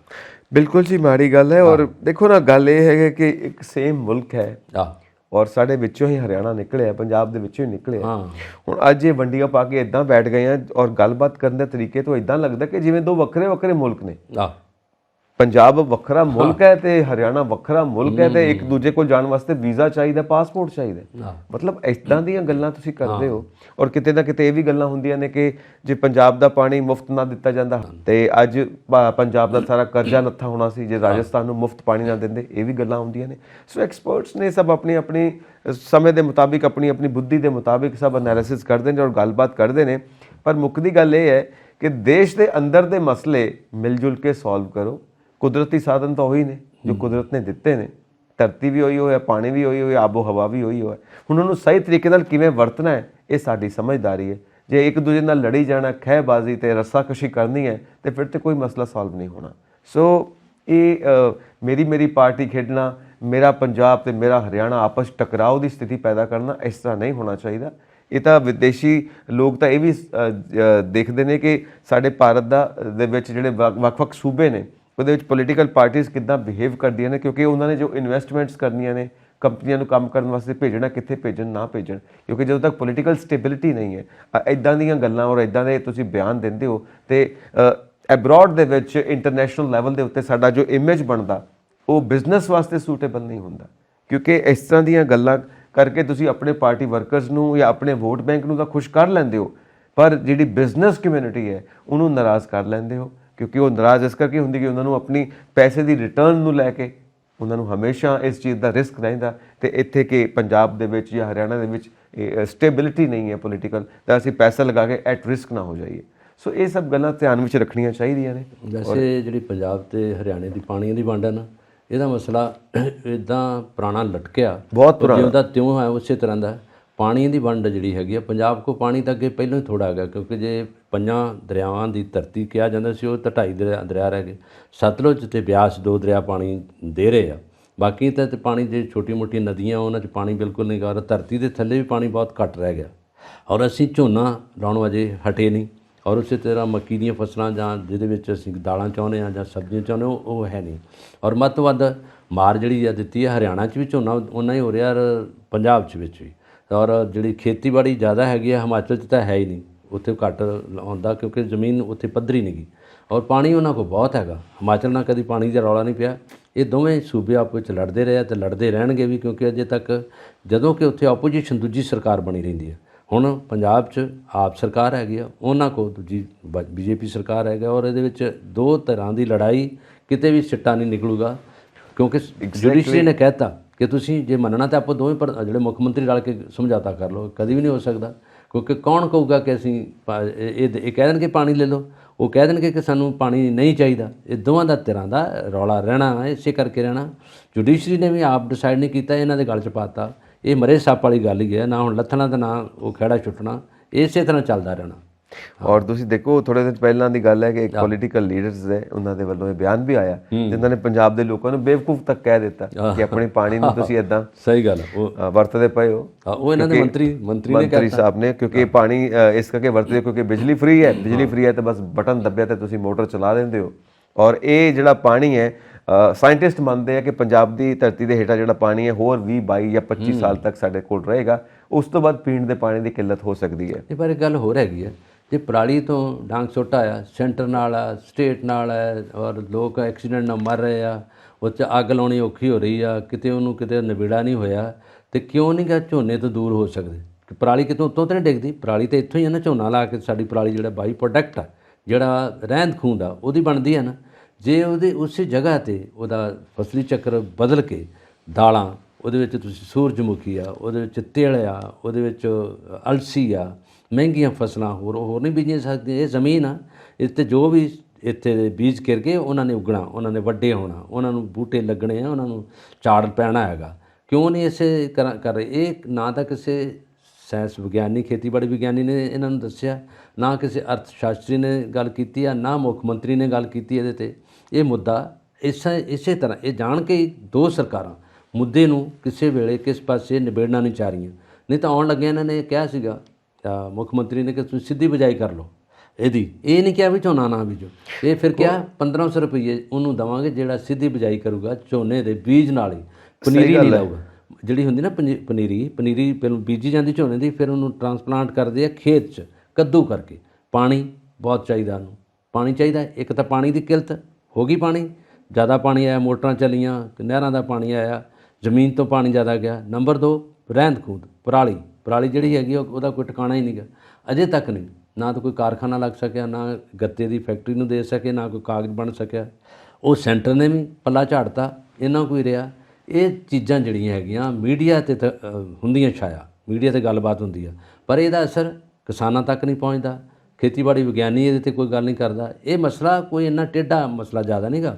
ਜੇ ਬੈਨ ਕਰ ਦੇਣ, ਹੁਣ ਧਰਨੇ ਲੱਗ ਰਹੇ ਕਿਸਾਨਾਂ ਦੇ, ਜੇ ਉਹਨਾਂ ਨੂੰ ਨਹੀਂ ਸੋਲਵ ਕਰਦੇ ਤਾਂ ਉਹਨਾਂ ਨੂੰ ਮੁੱਖ ਮੰਤਰੀ ਆਪ ਕੋਲ ਬਿਠਾ ਕੇ ਕਹੇ ਵੀ ਆਹ ਮੇਰੀ ਬੇਨਤੀ ਹੈ, ਇਹ ਮੰਨ ਜਾਓ, ਮੈਂ ਵੀ ਕਿਸਾਨ ਦਾ ਪੁੱਤ ਹਾਂ, ਥੋੜ੍ਹਾ ਜਿਹਾ ਇੱਕ ਵਾਰੀ ਸਾਲ ਨਾ ਬੀਜੋ ਤੁਸੀਂ, ਉਸ ਤੋਂ ਬਾਅਦ ਦੇਖਦੇ ਕੀ ਹੁੰਦਾ।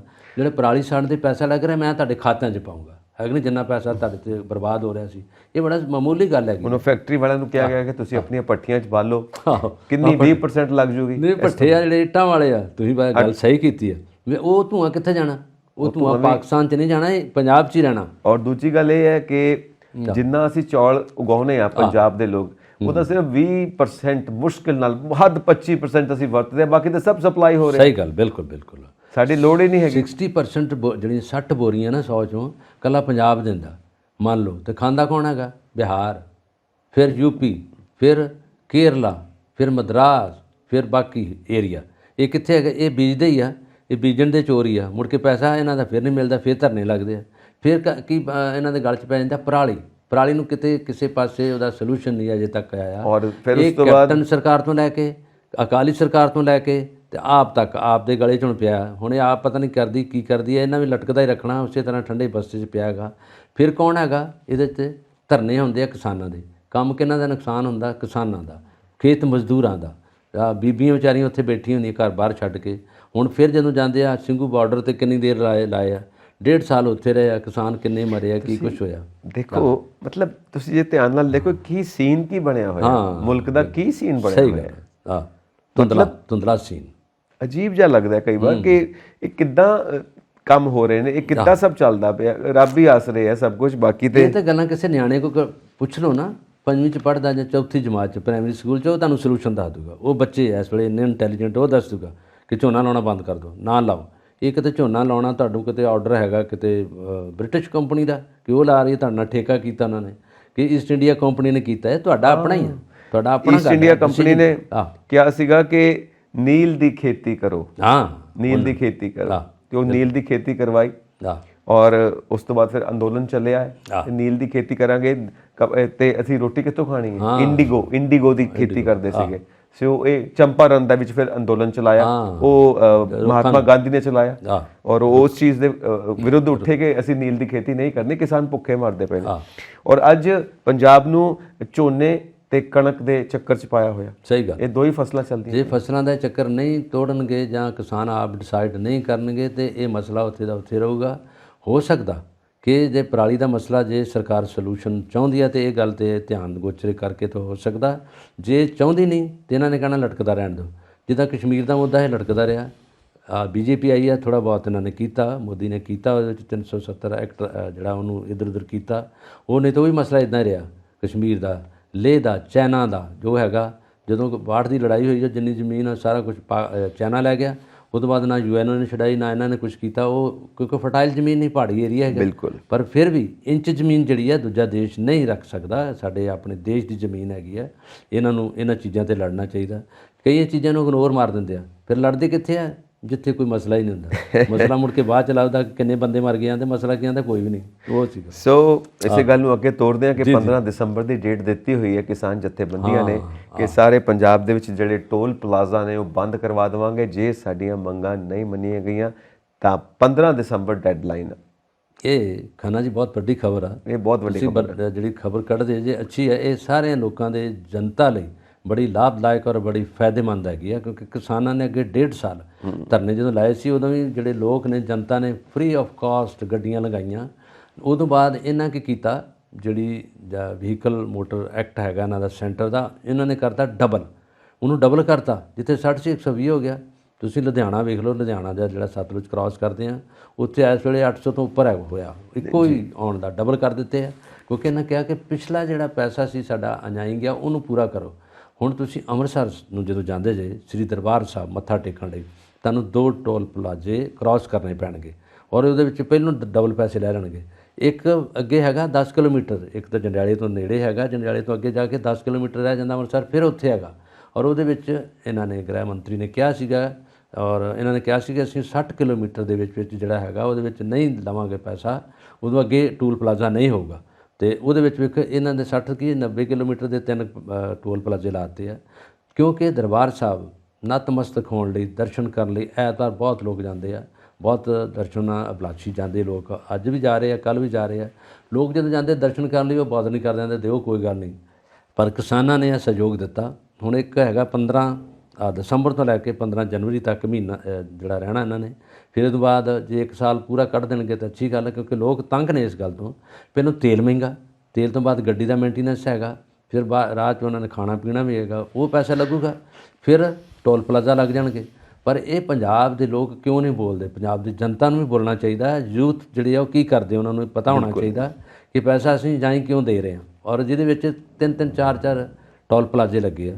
ਕਿਸਾਨ ਫਿਰ ਵੀ ਹੱਥ ਨਾਲ ਹੱਥ ਮਿਲਾਉਂਦੇ ਲੋਕਾਂ ਨਾਲ। ਔਰ ਜੇ ਕਿਸਾਨਾਂ ਨਾਲ ਦੂਜੇ ਯੰਗ ਯੂਥ ਜਿਹੜੇ ਮੁੰਡੇ ਰਲ ਜਾਂਦੇ ਆ, ਜਥੇਬੰਦੀਆਂ ਆ ਜਾਂਦੀਆਂ। ਅਕਾਲੀ ਦਲ ਵਿਰੋਧੀ ਪਾਰਟੀ ਉਹ ਕਿੱਥੇ ਗਈ? ਉਹਨਾਂ ਨੂੰ ਚਾਹੀਦਾ, ਕਾਂਗਰਸ ਨੂੰ ਚਾਹੀਦਾ ਇਹਦੇ ਬਾਰੇ। ਮਜੀਠੀਆ ਸਾਹਿਬ ਹੋਰ ਤਾਂ ਗੱਲਾਂ ਕਰਦੇ ਆ, ਇਹਨਾਂ ਨੂੰ ਕਿਉਂ ਨਹੀਂ ਕਰਦੇ? ਕਿਉਂਕਿ ਇਹਨਾਂ ਦੀ ਜਦੋਂ ਗੱਡੀਆਂ ਲੰਘਦੀਆਂ ਨੇ VIP, ਇਹਨਾਂ ਦੀ ਲਾਈਨਾਂ ਵੱਖਰੀਆਂ ਹੁੰਦੀਆਂ, ਇਹਨਾਂ ਨੂੰ ਤਾਂ ਪਤਾ ਨਹੀਂ ਇੱਥੇ ਕੀ ਹੈ, ਕੋਈ ਰੋਕਦਾ ਹੀ ਨਹੀਂ ਇਹਨਾਂ ਨੂੰ। ਜਦੋਂ ਮੰਤਰੀ ਲੰਘੇ ਆ, ਸਾਬਕਾ ਮੰਤਰੀ ਲੰਘਦੇ ਆ, ਪੁਲਿਸ ਉਹਨਾਂ ਦੇ ਨਾਲ ਆ, ਪੁਲਿਸ ਦੀਆਂ ਗੱਡੀਆਂ ਫ੍ਰੀ ਜਾਂਦੀਆਂ ਆਰਮੀ ਦੀਆਂ ਗੱਡੀਆਂ ਫ੍ਰੀ ਜਾਂਦੀਆਂ, ਜਰਨਲਿਸਟ ਫ੍ਰੀ ਜਾਂਦੇ ਆ, ਪੱਤਰਕਾਰ ਫ੍ਰੀ ਜਾਂਦੇ ਆ। ਰਗੜਿਆ ਕੌਣ ਜਾਂਦਾ? ਆਮ ਆਦਮੀ। ਉਹ ਤਾਂ ਹਮੇਸ਼ਾ ਹੀ ਰਗੜਿਆ ਫਸਦਾ ਕੌਣ ਆਉਂਦਾ? ਸਟੂਡੈਂਟ। ਕੁੜੀਆਂ ਵਿਚਾਰੀਆਂ ਜਾ ਰਹੀਆਂ ਉਹਨਾਂ ਦੇ ਨਾਲ ਗੱਡੀ ਚਲਾ ਰਹੀਆਂ, ਲਿਆਓ ਪੈਸੇ। ਉੱਥੇ ਬੈਠੀਆਂ ਵੀ ਟੋਲ ਪਲਾਜ਼ਾ ਤੇ ਕੁੜੀਆਂ ਹੀ ਆ। ਬਿਲਕੁਲ ਸਹੀ ਗੱਲ ਹੈ। ਕਿੰਨਾ ਨੁਕਸਾਨਦੇਹ ਕੰਮ ਹੈਗਾ, ਪਰ ਕਿਸਾਨਾਂ ਦੇ ਲਈ ਇਹ ਬਹੁਤ ਵੱਡਾ ਸਹਿਯੋਗ ਆ ਔਰ ਆਮ ਜਨਤਾ ਲਈ ਬਹੁਤ ਵੱਡੀ ਖੁਸ਼ਖਬਰੀ ਆ। ਇਹ ਟੋਲ ਪਲਾਜ਼ਾ ਜਿਹੜੇ ਇਹਨਾਂ 15 ਤਰੀਕ ਤੋਂ ਬੰਦ ਕਰ ਰਹੇ ਆ। ਜੇ ਪਰਮਾਨੈਂਟ ਬੰਦ ਕਰ ਦੇਣ ਤੇ ਵੈਲ ਐਂਡ ਗੁੱਡ ਲੋਕਾਂ ਲਈ, ਸਾਰਿਆਂ ਲਈ। ਔਰ ਮੀਡੀਆ ਤੋਂ ਇਹ ਹੈ ਕਿ ਫਿਰ ਉਹ ਸੜਕਾਂ ਦੇ ਉੱਤੇ ਜਿਹੜੀ ਮੇਨਟੇਨੈਂਸ ਦਾ ਖਰਚਾ ਹੈ ਉਹ ਗਵਰਨਮੈਂਟ ਚੁੱਕ ਲੇਗੀ। ਨਹੀਂ, ਉਹਦੇ 'ਚ ਉਹ ਨਹੀਂ ਹੈਗਾ। ਆਰਸੀ ਜਿਹੜੇ ਤੁਹਾਡੇ ਕੋਲ ਲੈਂਦੇ ਆ, ਜਿਵੇਂ ਤੁਹਾਡੇ ਕੋਲ ਪੈਸੇ ਵਸੂਲ ਕਰਦੇ ਆ, ਟੈਕਸ ਦੂਜੇ ਹੈਗੇ ਆ, ਉਹ ਇਹਦੇ ਨਹੀਂ ਹੈਗੇ। ਇਹ ਫਜ਼ੂਲ ਦਾ ਹੈਗਾ। ਤੁਹਾਡੇ ਕੋਲ ਪੈਸਾ ਤਾਂ ਪਹਿਲਾਂ ਲਿਆ ਜਾਂਦਾ। ਉਹ ਪੈਸਾ ਲਿਆ ਜਾਂਦਾ ਨਾ, ਉਹਨੂੰ ਖਰਚ ਕਿਹਨੇ ਕਰਨਾ? ਹੁਣ ਮੁੱਦਾ ਇਹ ਆਏਗਾ ਕਿ ਸੜਕਾਂ ਦੀ ਰਿਪੇਅਰ ਕਿਤੇ ਉੱਥੇ ਵੀ ਫਿਰ ਇਹ ਨਾ ਹੋਵੇ ਕਿ ਟੋਏ ਟਿੱਬੇ ਨੇ, ਕਿ ਟੋਏ ਟਿੱਬਿਆਂ ਦੇ ਉੱਤੇ ਸੜਕ ਹੈ। ਸੜਕਾਂ ਦਾ PWD ਮਹਿਕਮਾ ਹੈਗਾ, ਪੰਜਾਬ ਦਾ ਹੈਗਾ, ਉਹਨਾਂ ਕੋਲ ਫੰਡ ਵੱਖਰੇ ਹੈਗੇ। ਤੁਹਾਡੇ ਸਾਡੇ ਆ ਟੈਕਸ ਵਾਲੇ ਨਹੀਂ ਪੈਸੇ ਜਾ ਰਹੇ। ਬਿਲਕੁਲ ਸਹੀ ਕਹਿੰਦੇ ਹੋ ਤੁਸੀਂ। ਉਹ ਟੈਕਸਾਂ ਦਾ, ਉਹ ਫੰਡਾਂ ਦਾ ਸਹੀ ਇਸਤੇਮਾਲ ਤੁਸੀਂ ਦੇਖੋ। ਸੜਕਾਂ ਦਾ ਹਾਲ ਜੋ ਹੈ, ਜਦੋਂ ਘਰੋਂ ਬਾਹਰ ਪੈਰ ਪੱਟਦੇ ਹੋ ਤੁਸੀਂ ਤਾਂ ਗੱਲ ਸਹੀ, ਅੱਗੇ ਹੀ ਤੁਹਾਨੂੰ ਟੁੱਟੀ ਹੋਈ ਸੜਕ ਮਿਲੇਗੀ। ਹਾਂ, ਜੇ ਟੋਲ ਪਲਾਜ਼ਿਆਂ ਦੀ ਜਿਹੜੀ ਹਾਈਵੇ ਬਣੇ ਹੋਏ ਨੇ ਜੀ, ਉਹ ਵੀ ਟੁੱਟੀ ਹੋਈ ਸੜਕਾਂ ਹੋਈਆਂ। ਇਹ ਪੰਜਾਬ ਗਵਰਨਮੈਂਟ ਦਾ ਮਸਲਾ, ਇਹ ਉਹਨਾਂ ਨੇ ਵੇਖਣੀਆਂ। ਜਿਹੜੇ ਦੇਖਣਾ ਪਏਗਾ। ਸ਼ਹਿਰ ਦੇ ਵਿੱਚ ਟੁੱਟੀਆਂ ਸੜਕਾਂ ਨਾ, ਇਹ ਕਾਰਪੋਰੇਸ਼ਨ ਦਾ ਮਸਲਾ, ਉਹਨਾਂ ਨੇ ਵੇਖਣਾ ਹੁੰਦਾ। ਜਿਹੜੀਆਂ ਬਾਕੀ ਸੜਕਾਂ 4 ਲਾਈਨ 6 ਲਾਈਨ ਹੈਗੀਆਂ, ਉਹ ਪ੍ਰਧਾਨ ਮੰਤਰੀ ਗ੍ਰਾਮ ਸੜਕ ਯੋਜਨਾ ਹੈਗੀ, ਉਹਨਾਂ ਦਾ ਇੱਕ ਫੈਸਲਾ ਹੈਗਾ। ਪਰ ਕੌਣ ਹੈਗਾ ਸੁਣਦਾ? ਉਹਦੇ ਵਿੱਚ ਤੁਸੀਂ ਜਲੰਧਰ ਤੋਂ ਨਕੋਦਰ ਨੂੰ ਜਾਂਦੇ ਜੇ, ਆਪ ਦੇਖ ਲਓ, ਜਿੱਥੋਂ ਟਾਵਰ ਤੋਂ ਅੱਗੇ ਉੱਥੇ ਟੁੱਟੇ ਫੁੱਟੇ ਐਡਾ ਖੱਡੇ ਆ ਔਰ ਕਿੰਨੇ ਐਕਸੀਡੈਂਟ ਹੁੰਦੇ ਆ। ਔਰ ਅਸੀਂ ਅਕਸਰ ਕਹਿੰਦੇ ਆ ਕਿ ਖੱਡਿਆਂ ਉੱਤੇ ਸੜਕ ਹੈ, ਕਿ ਸੜਕ ਦੇ ਉੱਤੇ ਖੱਡੇ ਨੇ। ਇਹ ਨਹੀਂ ਪਤਾ ਲੱਗਦਾ ਪਿਆ। ਰੱਬ ਹੀ ਰੱਖਾ ਇਹਦਾ, ਬਸ ਰੱਬ ਹੀ ਰੱਖਾ। ਹਾਂ, ਇਹ ਗੱਲ। ਸੋ ਅੱਗੇ ਚੱਲਦੇ ਆ ਜੀ। ਅਗਲੇ ਮਸਲੇ ਵੀ ਆਪਾਂ ਲੈਣੇ ਨੇ ਜ਼ਰੂਰ। ਤੇ ਉਹਦੇ ਵਿੱਚ ਇੱਕ ਮਸਲਾ ਹੈ ਜਿਹੜਾ ਜੋ ਭਾਰਤ ਵਿੱਚ ਹੁੰਦਾ, ਘੱਟ ਗਿਣਤੀਆਂ ਦੇ ਉੱਤੇ ਹਮੇਸ਼ਾ ਜਿਹੜੀਆਂ ਵੱਧ ਗਿਣਤੀ ਨੇ ਉਹ ਕਿਤੇ ਨਾ ਕਿਤੇ ਪ੍ਰੈਸ਼ਰ ਪਾਉਣ ਦੀ ਕੋਸ਼ਿਸ਼ ਕਰਦੀਆਂ ਨੇ, ਪ੍ਰੈਸ਼ਰ ਗਰੁੱਪ ਬਣ ਕੇ। ਸੋ ਬੁਲਡੋਜ਼ਰ ਮਾਫੀਆ ਦੀ ਗੱਲ ਹੁੰਦੀ ਪਈ ਹੈ। ਪਟਨਾ ਹਾਈ ਕੋਰਟ ਨੇ ਇਸ ਦੇ ਉੱਤੇ ਇੱਕ ਸਟੈਂਡ ਲਿੱਤਾ ਕਿ ਘੱਟ ਗਿਣਤੀਆਂ ਦੇ ਉੱਤੇ ਅਤਿਆਚਾਰ ਨਾ ਕੀਤੇ ਜਾਣ। ਜਿਹੜੇ ਉਹਨਾਂ ਦੇ ਵਿਚਾਰਿਆਂ ਦੇ ਘਰ ਢਾਈ ਜਾਂਦੇ ਨੇ ਕਿ ਤੂੰ ਗਲਤ ਬਣਾਇਆ, ਤੂੰ ਇੱਥੋਂ ਗਲਤ ਕੀਤਾ, ਪਤਾ ਨਹੀਂ ਕੀ ਕੁਝ ਹੋਈ ਜਾਂਦਾ, ਗੈਰ ਕਾਨੂੰਨੀ ਹੈ ਜੀ। ਤੇ ਉਹ ਦੂਜੇ ਪਾਸੇ ਕਹਿੰਦੇ ਨੇ ਕਿ ਜਿਹੜੀਆਂ ਵੱਡੀਆਂ ਕਲੋਨੀਆਂ ਗੈਰ ਕਾਨੂੰਨੀ ਬਣੀਆਂ ਹੋਈਆਂ, ਕੋਲੋਨਾਈਜ਼ਰਸ ਬੈਠੇ ਨੇ, ਉਹਨਾਂ ਵੱਲ ਕਿਉਂ ਨਹੀਂ ਜਾਂਦੇ ਪਏ? ਘੱਟ ਗਿਣਤੀਆਂ ਦੇ ਹੀ ਤੁਹਾਨੂੰ ਘਰ ਕਿਉਂ ਦਿਖਦੇ ਨੇ ਜਿਹੜੇ ਬੁਲਡੋਜ਼ਰ ਦੇ ਨਾਲ ਤੁਸੀਂ ਢਾਈ ਜਾਂਦੇ ਹੋ? ਸੋ ਇਹ ਮਸਲੇ ਜਿਹੜੇ ਨੇ, ਮਤਲਬ ਬੜੀ ਅਜੀਬ ਜਿਹੇ ਮਸਲੇ ਨੇ ਸਾਡੇ ਮੁਲਕ ਦੇ ਵਿੱਚ, ਅਜੀਬ ਜਿਹੀਆਂ ਸਿਚੁਏਸ਼ਨਸ ਨੇ। ਦੇਖੋ, ਆਪਾਂ ਤਾਂ ਨੇ ਦੇਸ਼ ਆਜ਼ਾਦ ਹੋ ਗਿਆ, ਲੋਕਤੰਤਰ ਹੈ, ਜਮਹੂਰੀਅਤ ਹੈ ਨਾ, ਬਟੇਨ ਵਾਲੇ ਅਸੀਂ ਕੱਢ ਦਿੱਤੇ, ਬ੍ਰਿਟਿਸ਼ ਰਿਹਾ ਨਹੀਂ ਕੋਈ, ਅਸੀਂ ਇਸ ਵੇਲੇ ਚਿੰਤਾ ਮੁਕਤ ਹਾਂ। ਪਰ ਦੇਖੋ, ਜਿਹਦੇ ਵਿੱਚ ਚਿੰਤਾ ਦੁਬਾਰਾ ਆ ਕੇ ਫਿਰ ਵਲਾਵਾਂ ਪਾ ਕੇ ਉਸ ਚਾਰ ਦੀਵਾਰੀ 'ਚ ਘੜੀਸ ਕੇ ਲੈ ਆਉਂਦੀ ਆ। ਇਹ ਮਸਲਾ ਜਿਹੜੀ ਪਟਨਾ ਹਾਈ ਕੋਰਟ ਆ, ਉੱਥੇ ਜੁਡੀਸ਼ਰੀ ਆ, ਜਿਹੜੇ ਜੱਜ ਨੇ, ਉਹਨਾਂ ਨੇ ਮਸਲਾ ਜਿਹੜੀ ਜਾਚਕਾ ਵੇਖੀ ਆ ਔਰ ਉਹਦੇ ਵਿੱਚ ਉਹ ਜਿਹੜੀ ਕੋਈ ਬੀਬੀ ਹੈ ਸੰਜੋਗਾ ਦੇਵੀ, ਉਹਦਾ ਕੋਈ ਸੀਗਾ ਮਸਲਾ, ਉਹਨੇ ਜਾਚਕਾ ਦਾਇਰ ਕੀਤੀ ਕਿ ਮੇਰਾ ਘਰ ਤੋੜ ਦਿੱਤਾ ਹੈਗਾ, ਬਲਡੋਜ਼ਰ ਚੱਲ ਗਿਆ। ਉਹਨਾਂ ਨੇ ਖੁਦ ਜੱਜ ਨੇ ਬੋਲਿਆ ਕਿ ਤਮਾਸ਼ਾ ਹੀ ਆ, ਇਹਦੇ ਤਮਾਸ਼ੇ ਨੂੰ ਜਿਹੜਾ ਲੋਕਾਂ ਨੇ ਪ੍ਰਦਰਸ਼ਨੀ ਬਣਾ ਕੇ ਤੇ ਜਦੋਂ ਬਲਡੋਜ਼ਰ ਚੱਲਦਾ ਵਾ, ਮਾਫੀਆ ਹੈਗਾ, ਉਹ ਸਾਡੀ ਗੱਲ ਤੋਂ ਵੀ ਮੁਨਕਰ ਹੋ ਜਾਂਦੇ ਆ। ਉਹਨਾਂ ਨੇ ਇੱਕ ਜਗ੍ਹਾ ਨਹੀਂ ਗਾ, ਦਿੱਲੀ ਤੋਂ ਲੈ ਕੇ ਪੂਰੇ ਭਾਰਤ ਵਿੱਚ ਆਪਣਾ ਜਾਲ ਵਿਛਾਇਆ ਪਿਆ। ਉਹਦੇ ਵਿੱਚ ਉਹਨਾਂ ਗਰੀਬ ਘਰਾਂ ਦੇ ਜਾਂ ਘੱਟ ਗਿਣਤੀ ਦੇ ਲੋਕਾਂ ਦੇ ਜਿਹੜੇ ਉਹ ਘਰ ਤੋੜੇ ਜਾਂਦੇ ਆ ਔਰ ਉਹ ਇਲੀਗਲ ਨਹੀਂ ਗੇ ਘਰ, ਉਹਨਾਂ ਨੇ ਆਪਣੇ ਬਣਾਏ ਪਏ ਆ। ਕਿਸੇ ਦਾ ਜੇ ਘਰ ਚਾਰ ਦੀਵਾਰੀ ਅੰਦਰ ਨਹੀਂ ਹੈਗਾ ਜਾਂ ਬਾਹਰ ਬਣਾ ਸੜਕ 'ਤੇ ਆ, ਉਹ ਤਾਂ ਕਾਰਪੋਰੇਸ਼ਨ ਹੀ ਬਣ ਦਿੰਦੀ। ਉਹਦੇ 'ਚ ਬਲਡੋਜ਼ਰ ਚਲਾਉਣ ਦਾ ਕੋਈ ਮਤਲਬ ਹੈ ਹੀ ਨਹੀਂ। ਦੂਜਾ ਨੰਬਰ ਹੈਗਾ ਕਿ ਜਿਹੜੇ ਟੱਪਰੀ ਵਾਸੀ ਨੇ ਜਾਂ ਟੱਪਰੀਆਂ 'ਚ ਬੈਠੇ ਨੇ ਵਿਚਾਰੇ, ਜਾਂ ਤਾਂ ਉਹਨਾਂ ਨੂੰ ਜਗ੍ਹਾ ਦਿਓ। ਜਿਹੜੇ ਵਿਚਾਰੇ ਵੰਡਰਿੰਗ ਟਰਾਈਬ ਆ, ਜਿਹੜੇ ਚੱਲਦੇ ਫਿਰਦੇ ਟੱਪਰੀ ਵਾਸ ਆ, ਉਹ ਵਿਚਾਰੇ ਜੇ ਸੜਕਾਂ 'ਤੇ ਬੈਠੇ ਆ ਤਾਂ ਉਹਨਾਂ ਨੂੰ ਜੇ ਉੱਥੋਂ ਉਠਾ ਰਹੇ ਜੇ ਤਾਂ ਉਹਨਾਂ ਨੂੰ ਜਗ੍ਹਾ ਤਾਂ ਦਿਓ ਕਿਤੇ। ਉਹ ਭਾਰਤ ਦੇ ਵਸਨੀਕ ਆ। ਵੋਟਾਂ ਦੇ ਟਾਈਮ 'ਤੇ ਤਾਂ ਤੁਸੀਂ ਸਾਰਾ ਕੁਝ ਦੇ ਦਿੰਦੇ ਜੇ, ਉਦੋਂ ਛੱਤਾਂ ਵੀ ਵੱਡੀਆਂ ਵੱਡੀਆਂ ਦੇ ਦਿੰਦੇ ਜੇ, ਉਹਨਾਂ ਨੇ ਬਰਾਂਡੇ ਵੀ ਬਣਾ ਦਿੰਦੇ ਜੇ, ਉਹਨਾਂ ਲਈ ਖਾਣ ਪੀਣ ਦਾ ਵੀ ਸਾਰਾ ਰਸਦ ਮੁਹੱਈਆ ਕਰ ਦਿੰਦੇ ਜੇ। ਪਰ ਜਦੋਂ ਇਲੈਕਸ਼ਨ ਖਤਮ ਹੋ ਜਾਂਦੀ ਹੈ, ਉਹ ਵਿਚਾਰੇ ਫਿਰ ਠਰੂ ਕਰਦੇ ਆ, ਜਿਹਨਾਂ ਕੋਲ ਰਜਾਈ ਨਹੀਂ, ਜਿਹਨਾਂ ਕੋਲ ਤਲਾਈ ਨਹੀਂ, ਜਿਹਨਾਂ ਕੋਲ ਮੰਜਾ ਨਹੀਂ, ਖਾਣ ਲਈ ਕੁਝ ਨਹੀਂ ਹੈਗਾ, ਉਹ ਵਿਚਾਰੇ ਉੱਥੇ ਹੀ ਤਰਸਦੇ ਉਹਨਾਂ ਗੱਲਾਂ ਨੂੰ। ਇਹ ਹੁਣ ਇਸ ਵੇਲੇ ਇਹ ਕੋਰਟ ਦੇ ਨਜ਼ਰ 'ਚ ਆ ਗਿਆ। ਇਹ ਜੁਡੀਸ਼ਰੀ ਨੇ ਕਿਹਾ ਕਿ ਉਹ ਬੀਬੀ ਨੂੰ ਬਚਾਉਣ ਲਈ ਅਸੀਂ ਖੜ੍ਹੇ ਹਾਂ, ਉਸੇ ਤਰ੍ਹਾਂ ਅਸੀਂ ਇਹਦੇ ਕੇਸ ਲਈ ਤਾਂ ਉਹਨਾਂ ਦੀ ਸੁਣਵਾਈ ਕਰਾਂਗੇ। ਪਰ ਬਾਕੀ ਜਿਹੜੇ ਲੋਕ ਜਿਨ੍ਹਾਂ ਦੇ ਘਰ ਢੇਰੀ ਹੋ ਚੁੱਕੇ ਆ, ਜਿਨ੍ਹਾਂ ਦੇ ਚਾਰ ਦੀਵਾਰੀਆਂ ਤੋੜ ਦਿੱਤੀਆਂ ਗਈਆਂ, ਜਿਨ੍ਹਾਂ ਦੀ ਛੱਤਾਂ ਨਹੀਂ ਲੱਭਦੀਆਂ, ਉਹਨਾਂ ਦਾ ਕੌਣ ਵਾਰਸ ਆ? ਇਹ ਦੇਖ ਲਓ, ਗੌਰਮੈਂਟ ਕੇਂਦਰ ਆ, ਉਹਦੇ 'ਚ ਸਟੇਟ ਗੌਰਮੈਂਟ ਆ। ਜੇ ਹੁਣ ਪੰਜਾਬ 'ਚ ਕੋਈ ਤੋੜੇਗਾ, ਜਗ੍ਹਾ ਤੋੜਦਾ, ਬਲਡੋਜ਼ਰ ਚੱਲਦਾ, ਇਹਦੇ 'ਚ ਕੌਣ ਜ਼ਿੰਮੇਵਾਰ ਆ? ਫੌਰੀ ਤੌਰ 'ਤੇ ਮਾਨ ਸਰਕਾਰ ਹੈ। ਉਹਦੇ ਵਿੱਚ ਸੈਂਟਰ ਦਾ ਬਾਅਦ ਦੀ ਗੱਲ ਹੈਗੀ, ਉਹ ਵੈਰੀਫਾਈ ਕਰੂਗੀ, ਉਹਨਾਂ ਨੂੰ ਪਤਾ ਲੱਗੂਗਾ ਕਿ ਤੋੜ ਕੇ ਕੌਣ ਗਿਆ, ਬਲਡੋਜ਼ਰ ਕਿਹਦਾ, ਕਿਹਨੇ ਚਲਾਤਾ, ਹੈ ਨਾ। ਅਤੇ ਜਿਹੜੀਆਂ ਜਿੱਦਾਂ ਤੁਸੀਂ ਗੱਲ ਕੀਤੀ ਹੈ ਕਲੋਨਾਈਜ਼ਰ ਆ, ਜਿਸ 'ਚ ਪੁਰਾਣੀਆਂ ਕਲੋਨੀਆਂ ਬਣਾਈਆਂ, ਉਹ ਪਤਾ ਨਹੀਂ ਕਿਸ ਦੀਆਂ ਹੈਗੀਆਂ, ਬੇਨਾਮੀਆਂ ਕਲੋਨੀਆਂ, ਉਹਨਾਂ ਨੂੰ ਤਾਂ ਕੋਈ ਤੋੜਦਾ ਨਹੀਂ ਗਾ। ਜਿਹੜੇ ਵੱਡੇ ਅਸਰ ਸੂਕ ਵਾਲੇ ਵੱਡੇ ਹੈਗੇ ਆ, ਜਿਸ 'ਚ 4 ਕਾਰਪੋਰੇਟਰ ਆ ਜਾਂ 6 ਕਾਰਪੋਰੇਟਰ, ਉਹਨਾਂ ਨੇ ਕਲੋਨੀਆਂ ਬਣਾਈਆਂ, ਵੱਡੇ ਵੱਡੇ ਮਹਿਲ ਸਾਰੇ ਆ, ਉਹਨਾਂ ਨਾਲ ਕਦੀ ਨਿਗਾਹ ਨਹੀਂ ਗਈ, ਨਾ ਕੈਮਰਾ ਗਿਆ ਉੱਧਰ, ਨਾ ਕਦੀ ਪੁਲਿਸ ਗਈ ਉੱਧਰ, ਤੇ ਨਾ ਕਿਸੇ ਨੇਤਾ ਦੀ ਅੱਖ ਗਈ ਉੱਧਰ। ਬਸ ਜੀ ਆਹ ਚੱਲੀ ਜਾਂਦਾ। ਮੈਂ ਤਾਂ ਹੀ ਕਹਿੰਦਾ ਇਹ ਤਾਂ ਚੱਲੀ ਜਾਣਾ, ਰੱਬ ਦੀ ਆਸਰੇ ਹੈ ਸਭ ਚੱਲੀ ਕੁਝ, ਜਾਂਦਾ। ਦੇਖ ਚੱਲੀ ਜਾਂਦਾ। ਜੁਡੀਸ਼ਰੀ ਦੇ ਹੱਥੋਂ ਵੀ ਕਿਵੇਂ ਚੀਜ਼ਾਂ ਨਿਕਲ ਜਾਂਦੀਆਂ, ਉਹਨਾਂ ਦੇ ਵੀ ਆਪਣੀ ਜੁਡੀਸ਼ਰੀ ਆਰਡਰਸ ਕਰ ਦਿੰਦੀ ਹੈ, ਆਰਡਰਸ ਨੂੰ ਇੰਪਲੀਮੈਂਟ ਹੀ ਨਹੀਂ ਕਰਦੇ, ਬਿਲਕੁਲ ਮੰਨਦੇ ਹੀ ਨਹੀਂ ਹੈਗੇ। ਹਾਂ, ਆਹ ਗੱਲ ਸਹੀ ਹੈ ਕਿ ਇੰਪਲੀਮੈਂਟ ਤਾਂ ਸਟੇਟ ਨੇ ਕਰਨਾ, ਪੁਲਿਸ ਨੇ ਕਰਨਾ, ਸਿਕਿਉਰਿਟੀ ਨੇ ਕਰਨਾ, ਤੇ ਕਰੂਗਾ ਕੌਣ? ਉਹ ਗਰੀਬ ਕਰੂਗਾ, ਜਿਹਨੂੰ ਡੰਡਾ ਹੀ ਮਾਰ ਕੇ ਬਾਹਰ ਪਹਿਲਾਂ ਸੜਕ ਤੇ ਬਿਠਾਇਆ, ਫੁੱਟਪਾਥ ਤੇ। ਸਹੀ ਗੱਲ ਹੈ। ਉਹ ਜੁਡੀਸ਼ਰੀ ਆਪਣਾ ਕੰਮ ਕਰਕੇ ਤੁਹਾਨੂੰ ਆਰਡਰਸ ਦੇ ਦਿੰਦੀ, ਆਰਡਰਸ ਪਾਸ ਕਰਦੇ ਆ, ਅੱਗੇ ਜਾ ਕੇ ਤੁਸੀਂ ਆਰਡਰਸ ਮੰਨਦੇ ਹੀ ਨਹੀਂ ਹੋ, ਉਹਦੇ ਮੁਤਾਬਿਕ ਚੱਲਦੇ ਹੀ ਨਹੀਂ ਹੋ, ਤੁਹਾਨੂੰ ਦੱਸੋ ਜੁਡੀਸ਼ਰੀ ਕੀ ਕਰੇ? ਹਾਂ, ਸੋ ਇਹ ਸਾਰੀਆਂ ਅਸਲ ਰਸੂਖ ਦੀਆਂ ਗੱਲਾਂ, ਜਾਂ ਕਹਿ ਲਓ ਕਰੈਕਟਰ ਦੀਆਂ ਗੱਲਾਂ ਕਹਿ ਲਓ, ਜਾਂ ਸੰਸਕਾਰਾਂ ਦੀਆਂ ਗੱਲਾਂ ਕਹਿ ਲਓ, ਕਿ ਤੁਹਾਡੀ ਅੰਤਰਾਤਮਾ ਕਿੱਥੇ ਤੱਕ ਜਾਗਦੀ ਹੈ, ਉਹਦੀ ਗੱਲ ਕਰ ਲਓ। ਮਤਲਬ ਜੋ ਹੋ ਰਿਹਾ ਹੈ ਨਾ, ਇਹ ਲੋਕਤੰਤਰ ਦੇ ਵੀ ਹੱਕ 'ਚ ਨਹੀਂ ਹੈ, ਨਾ ਦੇਸ਼ ਦੇ ਹੱਕ 'ਚ ਹੈ, ਨਾ ਦੇਸ਼ ਦੇ ਲੋਕਾਂ ਦੇ ਹੱਕ ਦੇ ਵਿੱਚ। ਇਹ ਫਿਰ ਕਿਹਦੇ ਹੱਕ 'ਚ ਹੈ? ਇੱਕ ਉਹਨਾਂ ਦੇ ਹੱਕ 'ਚ ਹੈ ਜਿਹੜੇ ਪਾੜੋ ਤੇ ਰਾਜ ਕਰੋ ਦੀ ਨੀਤੀ ਦੇ ਉੱਤੇ ਚੱਲਣ ਵਾਲੇ ਲੋਕ ਨੇ, ਇਹ ਉਹਨਾਂ ਦੇ ਹੱਕ ਦੇ ਵਿੱਚ, ਉਹਨਾਂ ਦੇ ਹੱਕ 'ਚ, ਜਿਨ੍ਹਾਂ ਨੇ ਇਹ ਮਨਸ਼ਾ ਕੀਤਾ ਕਿ ਅਸੀਂ ਤੰਗ ਕਰਨਾ ਮਾਨਸਿਕ ਤੌਰ ਤੇ ਇਹਨਾਂ ਨੂੰ ਫਿਜ਼ੀਕਲੀ ਟੌਰਚਰ ਕਰਨਾ, ਇਹਨਾਂ ਨੂੰ ਫਾਈਨੈਂਸ਼ੀਅਲੀ ਟੌਰਚਰ ਕਰਨਾ, ਇਹਨਾਂ ਨੂੰ ਸਾਰੀਆਂ ਜਿਹੜੀਆਂ ਚੀਜ਼ਾਂ ਨੇ ਇਹਨਾਂ ਤੇ ਲੱਦਣੀਆਂ ਉਹ ਆ। ਸੋ ਲੱਦਣ ਦੀ ਗੱਲ ਆ ਗਈ ਕਿ ਅੱਗੇ ਵੀ ਬੋਝ ਪੈ ਰਿਹਾ, ਬ੍ਰਿਟੇਨ ਦੇ ਵਿੱਚ ਵੀ, ਅਮਰੀਕਾ ਦੇ ਵਿੱਚ ਵੀ, ਜਰਮਨ ਦੇ ਵਿੱਚ ਵੀ, ਰੋਟੀ, ਬਿਜਲੀ, ਪਾਣੀ, ਘਰ, ਮਤਲਬ ਜੀਵਨ ਦੀ ਹਰ ਸਹੂਲੀਅਤ, ਲਾਈਫ ਸਟਾਈਲ ਜਿਹੜਾ ਹੈ ਨਾ ਮਹਿੰਗਾ ਹੁੰਦਾ ਜਾ ਰਿਹਾ। ਭਾਰਤ ਤੋਂ ਵੀ ਥੱਲੇ, ਮਤਲਬ ਭਾਰਤ ਤੋਂ ਵੀ ਜ਼ਿਆਦਾ ਮਹਿੰਗਾਈ ਹੈ ਉਹਨਾਂ ਮੁਲਕਾਂ ਦੇ ਵਿੱਚ ਲੋਕ ਫੇਸ ਕਰਦੇ ਪਏ ਨੇ, ਔਰ ਆਮ ਚੀਜ਼ਾਂ, ਆਮ ਜ਼ਿੰਦਗੀ ਮਹਿੰਗੀ ਹੋ ਚੁੱਕੀ ਹੈ। ਇਹ ਗੱਲ ਵੈਸੇ ਬੜਾ ਵੱਡਾ ਸਰਵੇਖਣ ਹੋਇਆ, ਵੈਸੇ ਹਜ਼ਮ ਨਹੀਂ ਹੁੰਦੀ ਇਹ ਗੱਲ, ਪਰ ਇਹ ਗੱਲ ਹੈ। ਤਾਂ ਇਹ ਨਹੀਂ ਹੁੰਦਾ, ਜਿਹੜੇ ਸਾਡੇ ਨੌਜਵਾਨ ਮੁੰਡੇ ਜਾਂਦੇ ਉਹਨਾਂ ਨੂੰ ਪਤਾ ਵੀ ਯਾਰ ਉੱਥੇ ਤਾਂ ਡਾਲਰ ਆ, ਉੱਥੇ ਪੈਸਾ ਵਾ, ਉੱਥੇ ਸਾਰਾ ਖਾਣ ਪੀਣ ਵਧੀਆ ਹੈਗਾ, ਕੋਈ ਉੱਥੇ ਕਿਸੇ ਤਰ੍ਹਾਂ ਦੀ ਮਾਇਕ ਔਕੜ ਨਹੀਂ, ਖਾਣ ਪੀਣ ਤਾਂ ਇੰਨਾ ਖੁੱਲ੍ਹਾ ਵਾ, ਕੋਈ ਮੁੱਕਦਾ ਨਹੀਂਗਾ। ਪਰ ਇਹ ਗੱਲ ਹੈਗੀ, ਜਦੋਂ ਮੁੰਡੇ ਉੱਥੇ ਜਾ ਕੇ ਕੰਮ ਕਰਦੇ ਹੁੰਦੇ, ਖੂਹ ਦੀ ਮਿੱਟੀ ਫਿਰ ਖੂਹ ਨੂੰ ਲੱਗਦੀ ਹੈ, ਜੋ ਕੁਝ ਕਮਾਇਆ ਉੱਥੇ ਖਰਚ ਹੋ ਜਾਣਾ। ਜੇ ਸੇਵਿੰਗ ਹੁੰਦੀ ਹੈ ਤਾਂ ਤੁਹਾਨੂੰ ਆਪਣੇ ਦੇਸ਼ 'ਚ ਸੇਵਿੰਗ ਹੋ ਜਾਂਦੀ ਹੈ, ਕਿਉਂਕਿ ਜੁਆਇੰਟ ਫੈਮਿਲੀ ਹੈ, ਪੈਸੇ ਤੇ ਤੁਹਾਡਾ ਸਾਂਝੇ ਤੌਰ 'ਤੇ ਆ, ਕੱਪੜੇ ਲੱਤੇ ਤੁਹਾਡਾ ਮਾਂ ਪਿਓ ਦੇ ਰਿਹਾ ਹੈਗਾ, ਉਹਦੇ ਵਿੱਚ ਪੈਸਾ ਤੁਹਾਡੇ ਕੋਲ ਜਿਹੜਾ ਹੈਗਾ ਤੁਸੀਂ ਇਕੱਠੇ ਹੋ ਕੇ ਖਰਚਦੇ ਜੇ। ਪਰ ਉੱਥੇ ਕਹਿੰਦੇ ਨੇ ਜਦੋਂ 2 ਚੁੱਲ੍ਹੇ ਬਣ ਗਏ ਤੇ 2 ਚੁੱਲ੍ਹਿਆਂ ਦਾ ਵੱਖਰਾ ਖਰਚ ਹੋਊਗਾ। ਜੇ ਮੁੰਡਾ ਉੱਥੇ ਇੰਗਲੈਂਡ ਬੈਠਾ ਤੇ ਮਾਂ ਪਿਓ ਦੇ ਇੱਥੇ ਬੈਠਾ, 2 ਚੁੱਲ੍ਹਿਆਂ ਦਾ ਖਰਚ, 2 ਸਬਾਤਾਂ ਦਾ, 2 ਕਿਚਨ ਚੱਲ ਰਹੀਆਂ, ਤੇ ਖਰਚਾ ਤਾਂ ਓਨਾ ਹੀ ਹੋਊਗਾ। ਪਰ ਹੁਣ ਜਿਹੜਾ ਕੰਪੈਰੀਟਿਵਲੀ ਇਹਨਾਂ ਨੇ ਖਾਕਾ ਕੱਢਿਆ, ਉਹਦੇ ਵਿੱਚ ਬ੍ਰਿਟੇਨ ਜਿਹੜਾ ਖਰਚ ਦੇ ਲਿਹਾਜ਼ ਨਾਲ ਜ਼ਿੰਦਗੀ ਔਖੀ, ਉੱਥੇ ਖਰਚਾ ਜ਼ਿਆਦਾ ਵਾ, ਔਰ ਛੱਤਾਂ ਲੈਣੀਆਂ ਤੁਸੀਂ ਥੱਲੇ ਮਹਿੰਗੀਆਂ ਹੈਗੀਆਂ, ਜੇ ਛੱਤ 'ਤੇ ਲਾਓ ਤੇ ਬਿਜਲੀ ਉਦੋਂ ਮਹਿੰਗੀ ਹੈਗੀ ਹੈ, ਕਮਿਊਨੀਕੇਸ਼ਨ ਉਦੋਂ ਮਹਿੰਗਾ ਹੈਗਾ। ਹਾਂਜੀ, ਪਾ ਲਾ ਕੇ ਜੇ ਵੇਖਿਆ ਤਾਂ ਜਿਹੜਾ ਜੇ $100 ਜੇ ਉੱਥੇ ਤੁਸੀਂ ਖਰਚਾ ਕਰ ਰਹੇ ਜੇ, ਤੇ ਭਾਰਤ ਦੇ ਵਿੱਚ ਤੁਹਾਡਾ $35 ਰੁਪਏ ਨਾਲ ਖਰਚਾ ਹੋ ਜਾਂਦਾ, ਉਹਨਾਂ ਦੇ $100, ਭਾਰਤ ਵਿੱਚ $35 ਨਾਲ ਤੁਹਾਡਾ ਖਰਚਾ ਪੂਰਾ ਹੋ ਜਾਊਗਾ, ਕੰਮ ਚੱਲ ਜਾਂਦਾ। ਹਾਂ, ਇਸ ਕਰਕੇ ਹੋਊਗਾ ਕਿ ਲੋਕ ਸਿੰਪਲ ਰਹਿਣਾ ਚਾਹੁੰਦੇ ਆ, ਤਰੀਕੇ ਨਾਲ ਖਾਂਦੇ ਆ, ਔਰ ਚੀਜ਼ਾਂ, ਦੁੱਧ ਇੱਥੇ ਇੰਨਾ ਬਹੁਤਾ ਮਹਿੰਗਾ ਨਹੀਂ ਗਾ, ਪੈਟਰੋਲ ਛਾਲਾਂ ਮਾਰ ਕੇ ਅੱਗੇ ਚਲੇ ਗਿਆ, ਡੀਜ਼ਲ ਬਹੁਤ ਅੱਗੇ ਚਲੇ ਗਿਆ, ਦੁੱਧ ਸਾਡਾ ਜੇ ਉੱਥੇ ਹੀ ਆ, ਜੇ 55-40 ਜਿੱਥੇ ਹੈਗਾ, ਗਾਂ ਦਾ ਦੁੱਧ ਤੁਹਾਨੂੰ 45 ਦੇ ਕਰੀਬ ਮਿਲ ਜਾਂਦਾ, ਉੱਥੇ ਦੁੱਧ ਮਹਿੰਗਾ, ਕੌਫੀ ਉਧਰੋਂ ਮਹਿੰਗੀ, ਉੱਥੇ ਤੁਹਾਨੂੰ ਜਿਹੜਾ ਬਾਕੀ ਫਰੂਟ ਉਹ ਬਹੁਤ ਮਹਿੰਗਾ ਹੋਊਗਾ, ਸਬਜ਼ੀ ਉਧਰੋਂ ਕਿਤੇ ਮਹਿੰਗੀ ਹੈਗੀ ਹੈ। ਰੋਜ਼ਮਰਾ ਦੀਆਂ ਚੀਜ਼ਾਂ ਜਿਹੜੀਆਂ ਵਰਤਣ ਵਾਲੀਆਂ, ਤੁਸੀਂ ਇਹਨਾਂ ਕੰਟਰੀਆਂ 'ਚ ਜਾ ਕੇ ਵੇਖੋ, ਜਰਮਨ 'ਚ,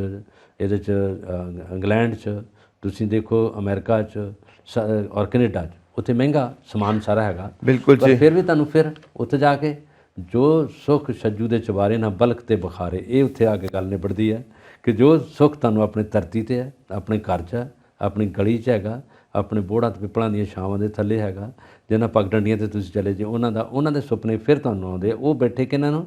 ਸਾਡੇ ਪ੍ਰਵਾਸੀ ਭਾਰਤੀ ਜਿਹੜੇ ਉੱਥੇ ਖਰਚ 'ਚ ਜ਼ਿਆਦਾ ਵੈਸੇ ਇੱਕ ਗੱਲ ਨੁਕਸਾਨ ਉਠਾ ਰਹੇ। ਇਹ ਤੇ ਆਪਾਂ ਹੁਣ ਸਾਰੀ ਡਿਸਕਸ਼ਨ ਕਰ ਲਈ ਕਿ ਹਰ ਦੁਨੀਆ ਦੇ ਵਿੱਚ, ਹਰ ਮੁਲਕ ਦੇ ਵਿੱਚ ਹੀ ਮਹਿੰਗਾਈ ਬਹੁਤ ਜ਼ਿਆਦਾ, ਕਿਉਂਕਿ ਕੋਰੋਨਾ ਵਾਇਰਸ ਤੋਂ ਬਾਅਦ, ਵਾਇਰਸ 19 ਤੋਂ ਬਾਅਦ ਜੋ ਹਾਲਾਤ ਨੇ ਉਹ ਮੁੜ ਤੋਂ ਟਰੈਕ 'ਤੇ ਆਉਂਦੇ ਨੇ, ਫਿਰ ਹਿੱਲ ਜਾਂਦੇ ਨੇ, ਫਿਰ ਟਰੈਕ 'ਤੇ ਆਉਂਦੇ ਨੇ, ਤਾਂ ਇਸ ਕਰਕੇ ਸਾਰੀ ਖਲਬਲੀ ਮੱਚੀ ਹੋਈ ਹੈ।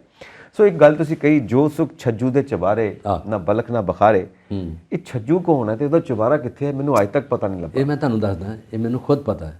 ਇਹ ਹੈਗਾ ਲਾਹੌਰ। ਅੱਛਾ, ਲਾਹੌਰ ਇੱਕ ਇਸ ਤਰ੍ਹਾਂ ਦਾ ਗੁੰਮਨੁਮਾ ਜਗ੍ਹਾ ਹੈਗੀ ਹੈ, ਜਿਸ ਏਰੀਏ ਨੂੰ ਉੱਥੋਂ ਦੇ ਲੋਕਾਂ ਨੇ ਇੱਕ ਅਖਾਣ 'ਚ ਵਰਤਿਆ ਸੀਗਾ ਕਿ ਜੋ ਸੁੱਖ ਛੱਜੂ ਦੇ ਚੁਬਾਰੇ ਨਾ ਬਲਕ ਤੇ ਬੁਖਾਰੇ।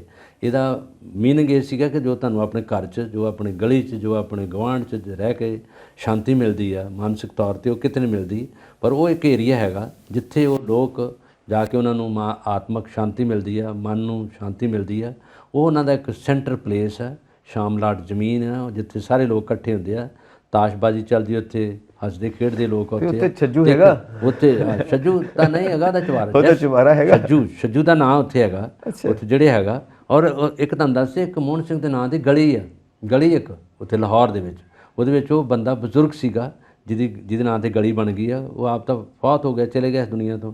ਉਹਦਾ ਘਰ ਜਿਹੜਾ ਹੈਗਾ 2.5-3 ਮਰਲੇ 'ਚ ਹੀ ਹੈਗਾ। ਉਹ ਦਿਖਾਇਆ ਉਹਨਾਂ ਨੇ ਉੱਥੇ ਵੀਡੀਓ, ਕਿਤੇ ਲਾਹੌਰ ਨੂੰ ਵੀਡੀਓ ਬਣਾ ਕੇ ਵੇਖੋ, ਹੈ ਨਾ। ਉਹ ਲਾਹੌਰ ਦੇ ਵਿੱਚ ਜਿਹੜਾ ਹੈਗਾ ਬੜਾ ਇਤਿਹਾਸਕ ਸ਼ਹਿਰ ਹੈ, ਬੜਾ ਦੁਨੀਆ ਦਾ ਮੰਨਿਆ ਪ੍ਰਮੰਨਿਆ ਸ਼ਹਿਰ ਹੈ ਲਾਹੌਰ। ਆਂਦੇ ਜਿਹਨੇ ਵੇਖਿਆ ਨਹੀਂ ਲਾਹੌਰ, ਉਹਨੇ ਕੀ ਵੇਖਣਾ ਪਿਸ਼ਾਵਰ, ਜੰਮਿਆ ਹੀ ਨਹੀਂ ਹੈ, ਜੰਮਿਆ ਨਹੀਂਗਾ। ਲਾਹੌਰ ਦਾ ਸ਼ੌਕੀਨ ਤੇ ਬੋਝ ਵਿੱਚ ਗਾਜਰਾਂ ਕਹਿੰਦੇ ਹੁੰਦੇ ਸੀ, ਇਹ ਚੀਜ਼ਾਂ ਹੈਗੀਆਂ ਸੀਗੀਆਂ। ਔਰ ਇਹਦੇ 'ਤੇ ਗਾਣੇ ਬਹੁਤ ਹੈਗੇ। ਔਰ ਜਿਹੜੀ ਮਲਕਾ ਤਰਨਮ ਮਲਕਾ ਜਿਹੜੇ ਗਾਉਣ ਵਾਲੇ ਨੇ, ਉਹਨਾਂ ਦਾ ਨੂਰਾ ਹੁੰਦੀ ਹੈ, ਰੇਸ਼ਮਾ ਲਾਹੌਰ ਦੀ। ਜੀ ਹੋ ਸਕਦਾ ਸਾਡਾ ਪ੍ਰੋਗਰਾਮ ਦੇਖ ਕੇ ਨਾ ਕਈ ਸਾਡੇ ਪ੍ਰਵਾਸੀ ਵੀਰ ਇਹ ਸੋਚਣ ਕਿ ਆਪਾਂ ਜਾ ਕੇ ਛੱਜੂ ਨੂੰ ਲੱਭੀਏ ਤੇ ਛੱਜੂ ਦਾ ਚੁਬਾਰਾ ਲੱਭੀਏ, ਦਰਸ਼ਨ ਤੇ ਕਰੀਏ ਛੱਜੂ ਦੇ ਚੁਬਾਰੇ ਦੇ, ਜਿੱਥੇ ਸਾਰੇ ਸੁੱਖ ਮਿਲਦੇ ਨੇ। ਸੋ ਫਿਰ ਚੱਲਿਆ ਜਾਏ ਬਲਕਾਰ ਜੀ, ਕਿਉਂਕਿ ਸਮਾਂ ਹੁਣ ਕਹਿੰਦਾ ਕਿ ਚਾਲੇ ਪਾਏ ਜਾਣ। ਤੇ ਸਾਡੇ ਦਰਸ਼ਕ ਆਪਣੇ ਵਿਚਾਰ ਸਾਨੂੰ ਇਨਬਾਕਸ ਕਰਨ ਤੇ ਸਾਡਾ ਚੈਨਲ ਪੰਜਾਬ ਮੇਲ USA TV ਸਬਸਕ੍ਰਾਈਬ ਕਰਨ। ਹਾਂਜੀ, ਸਤਿ ਸ਼੍ਰੀ ਅਕਾਲ।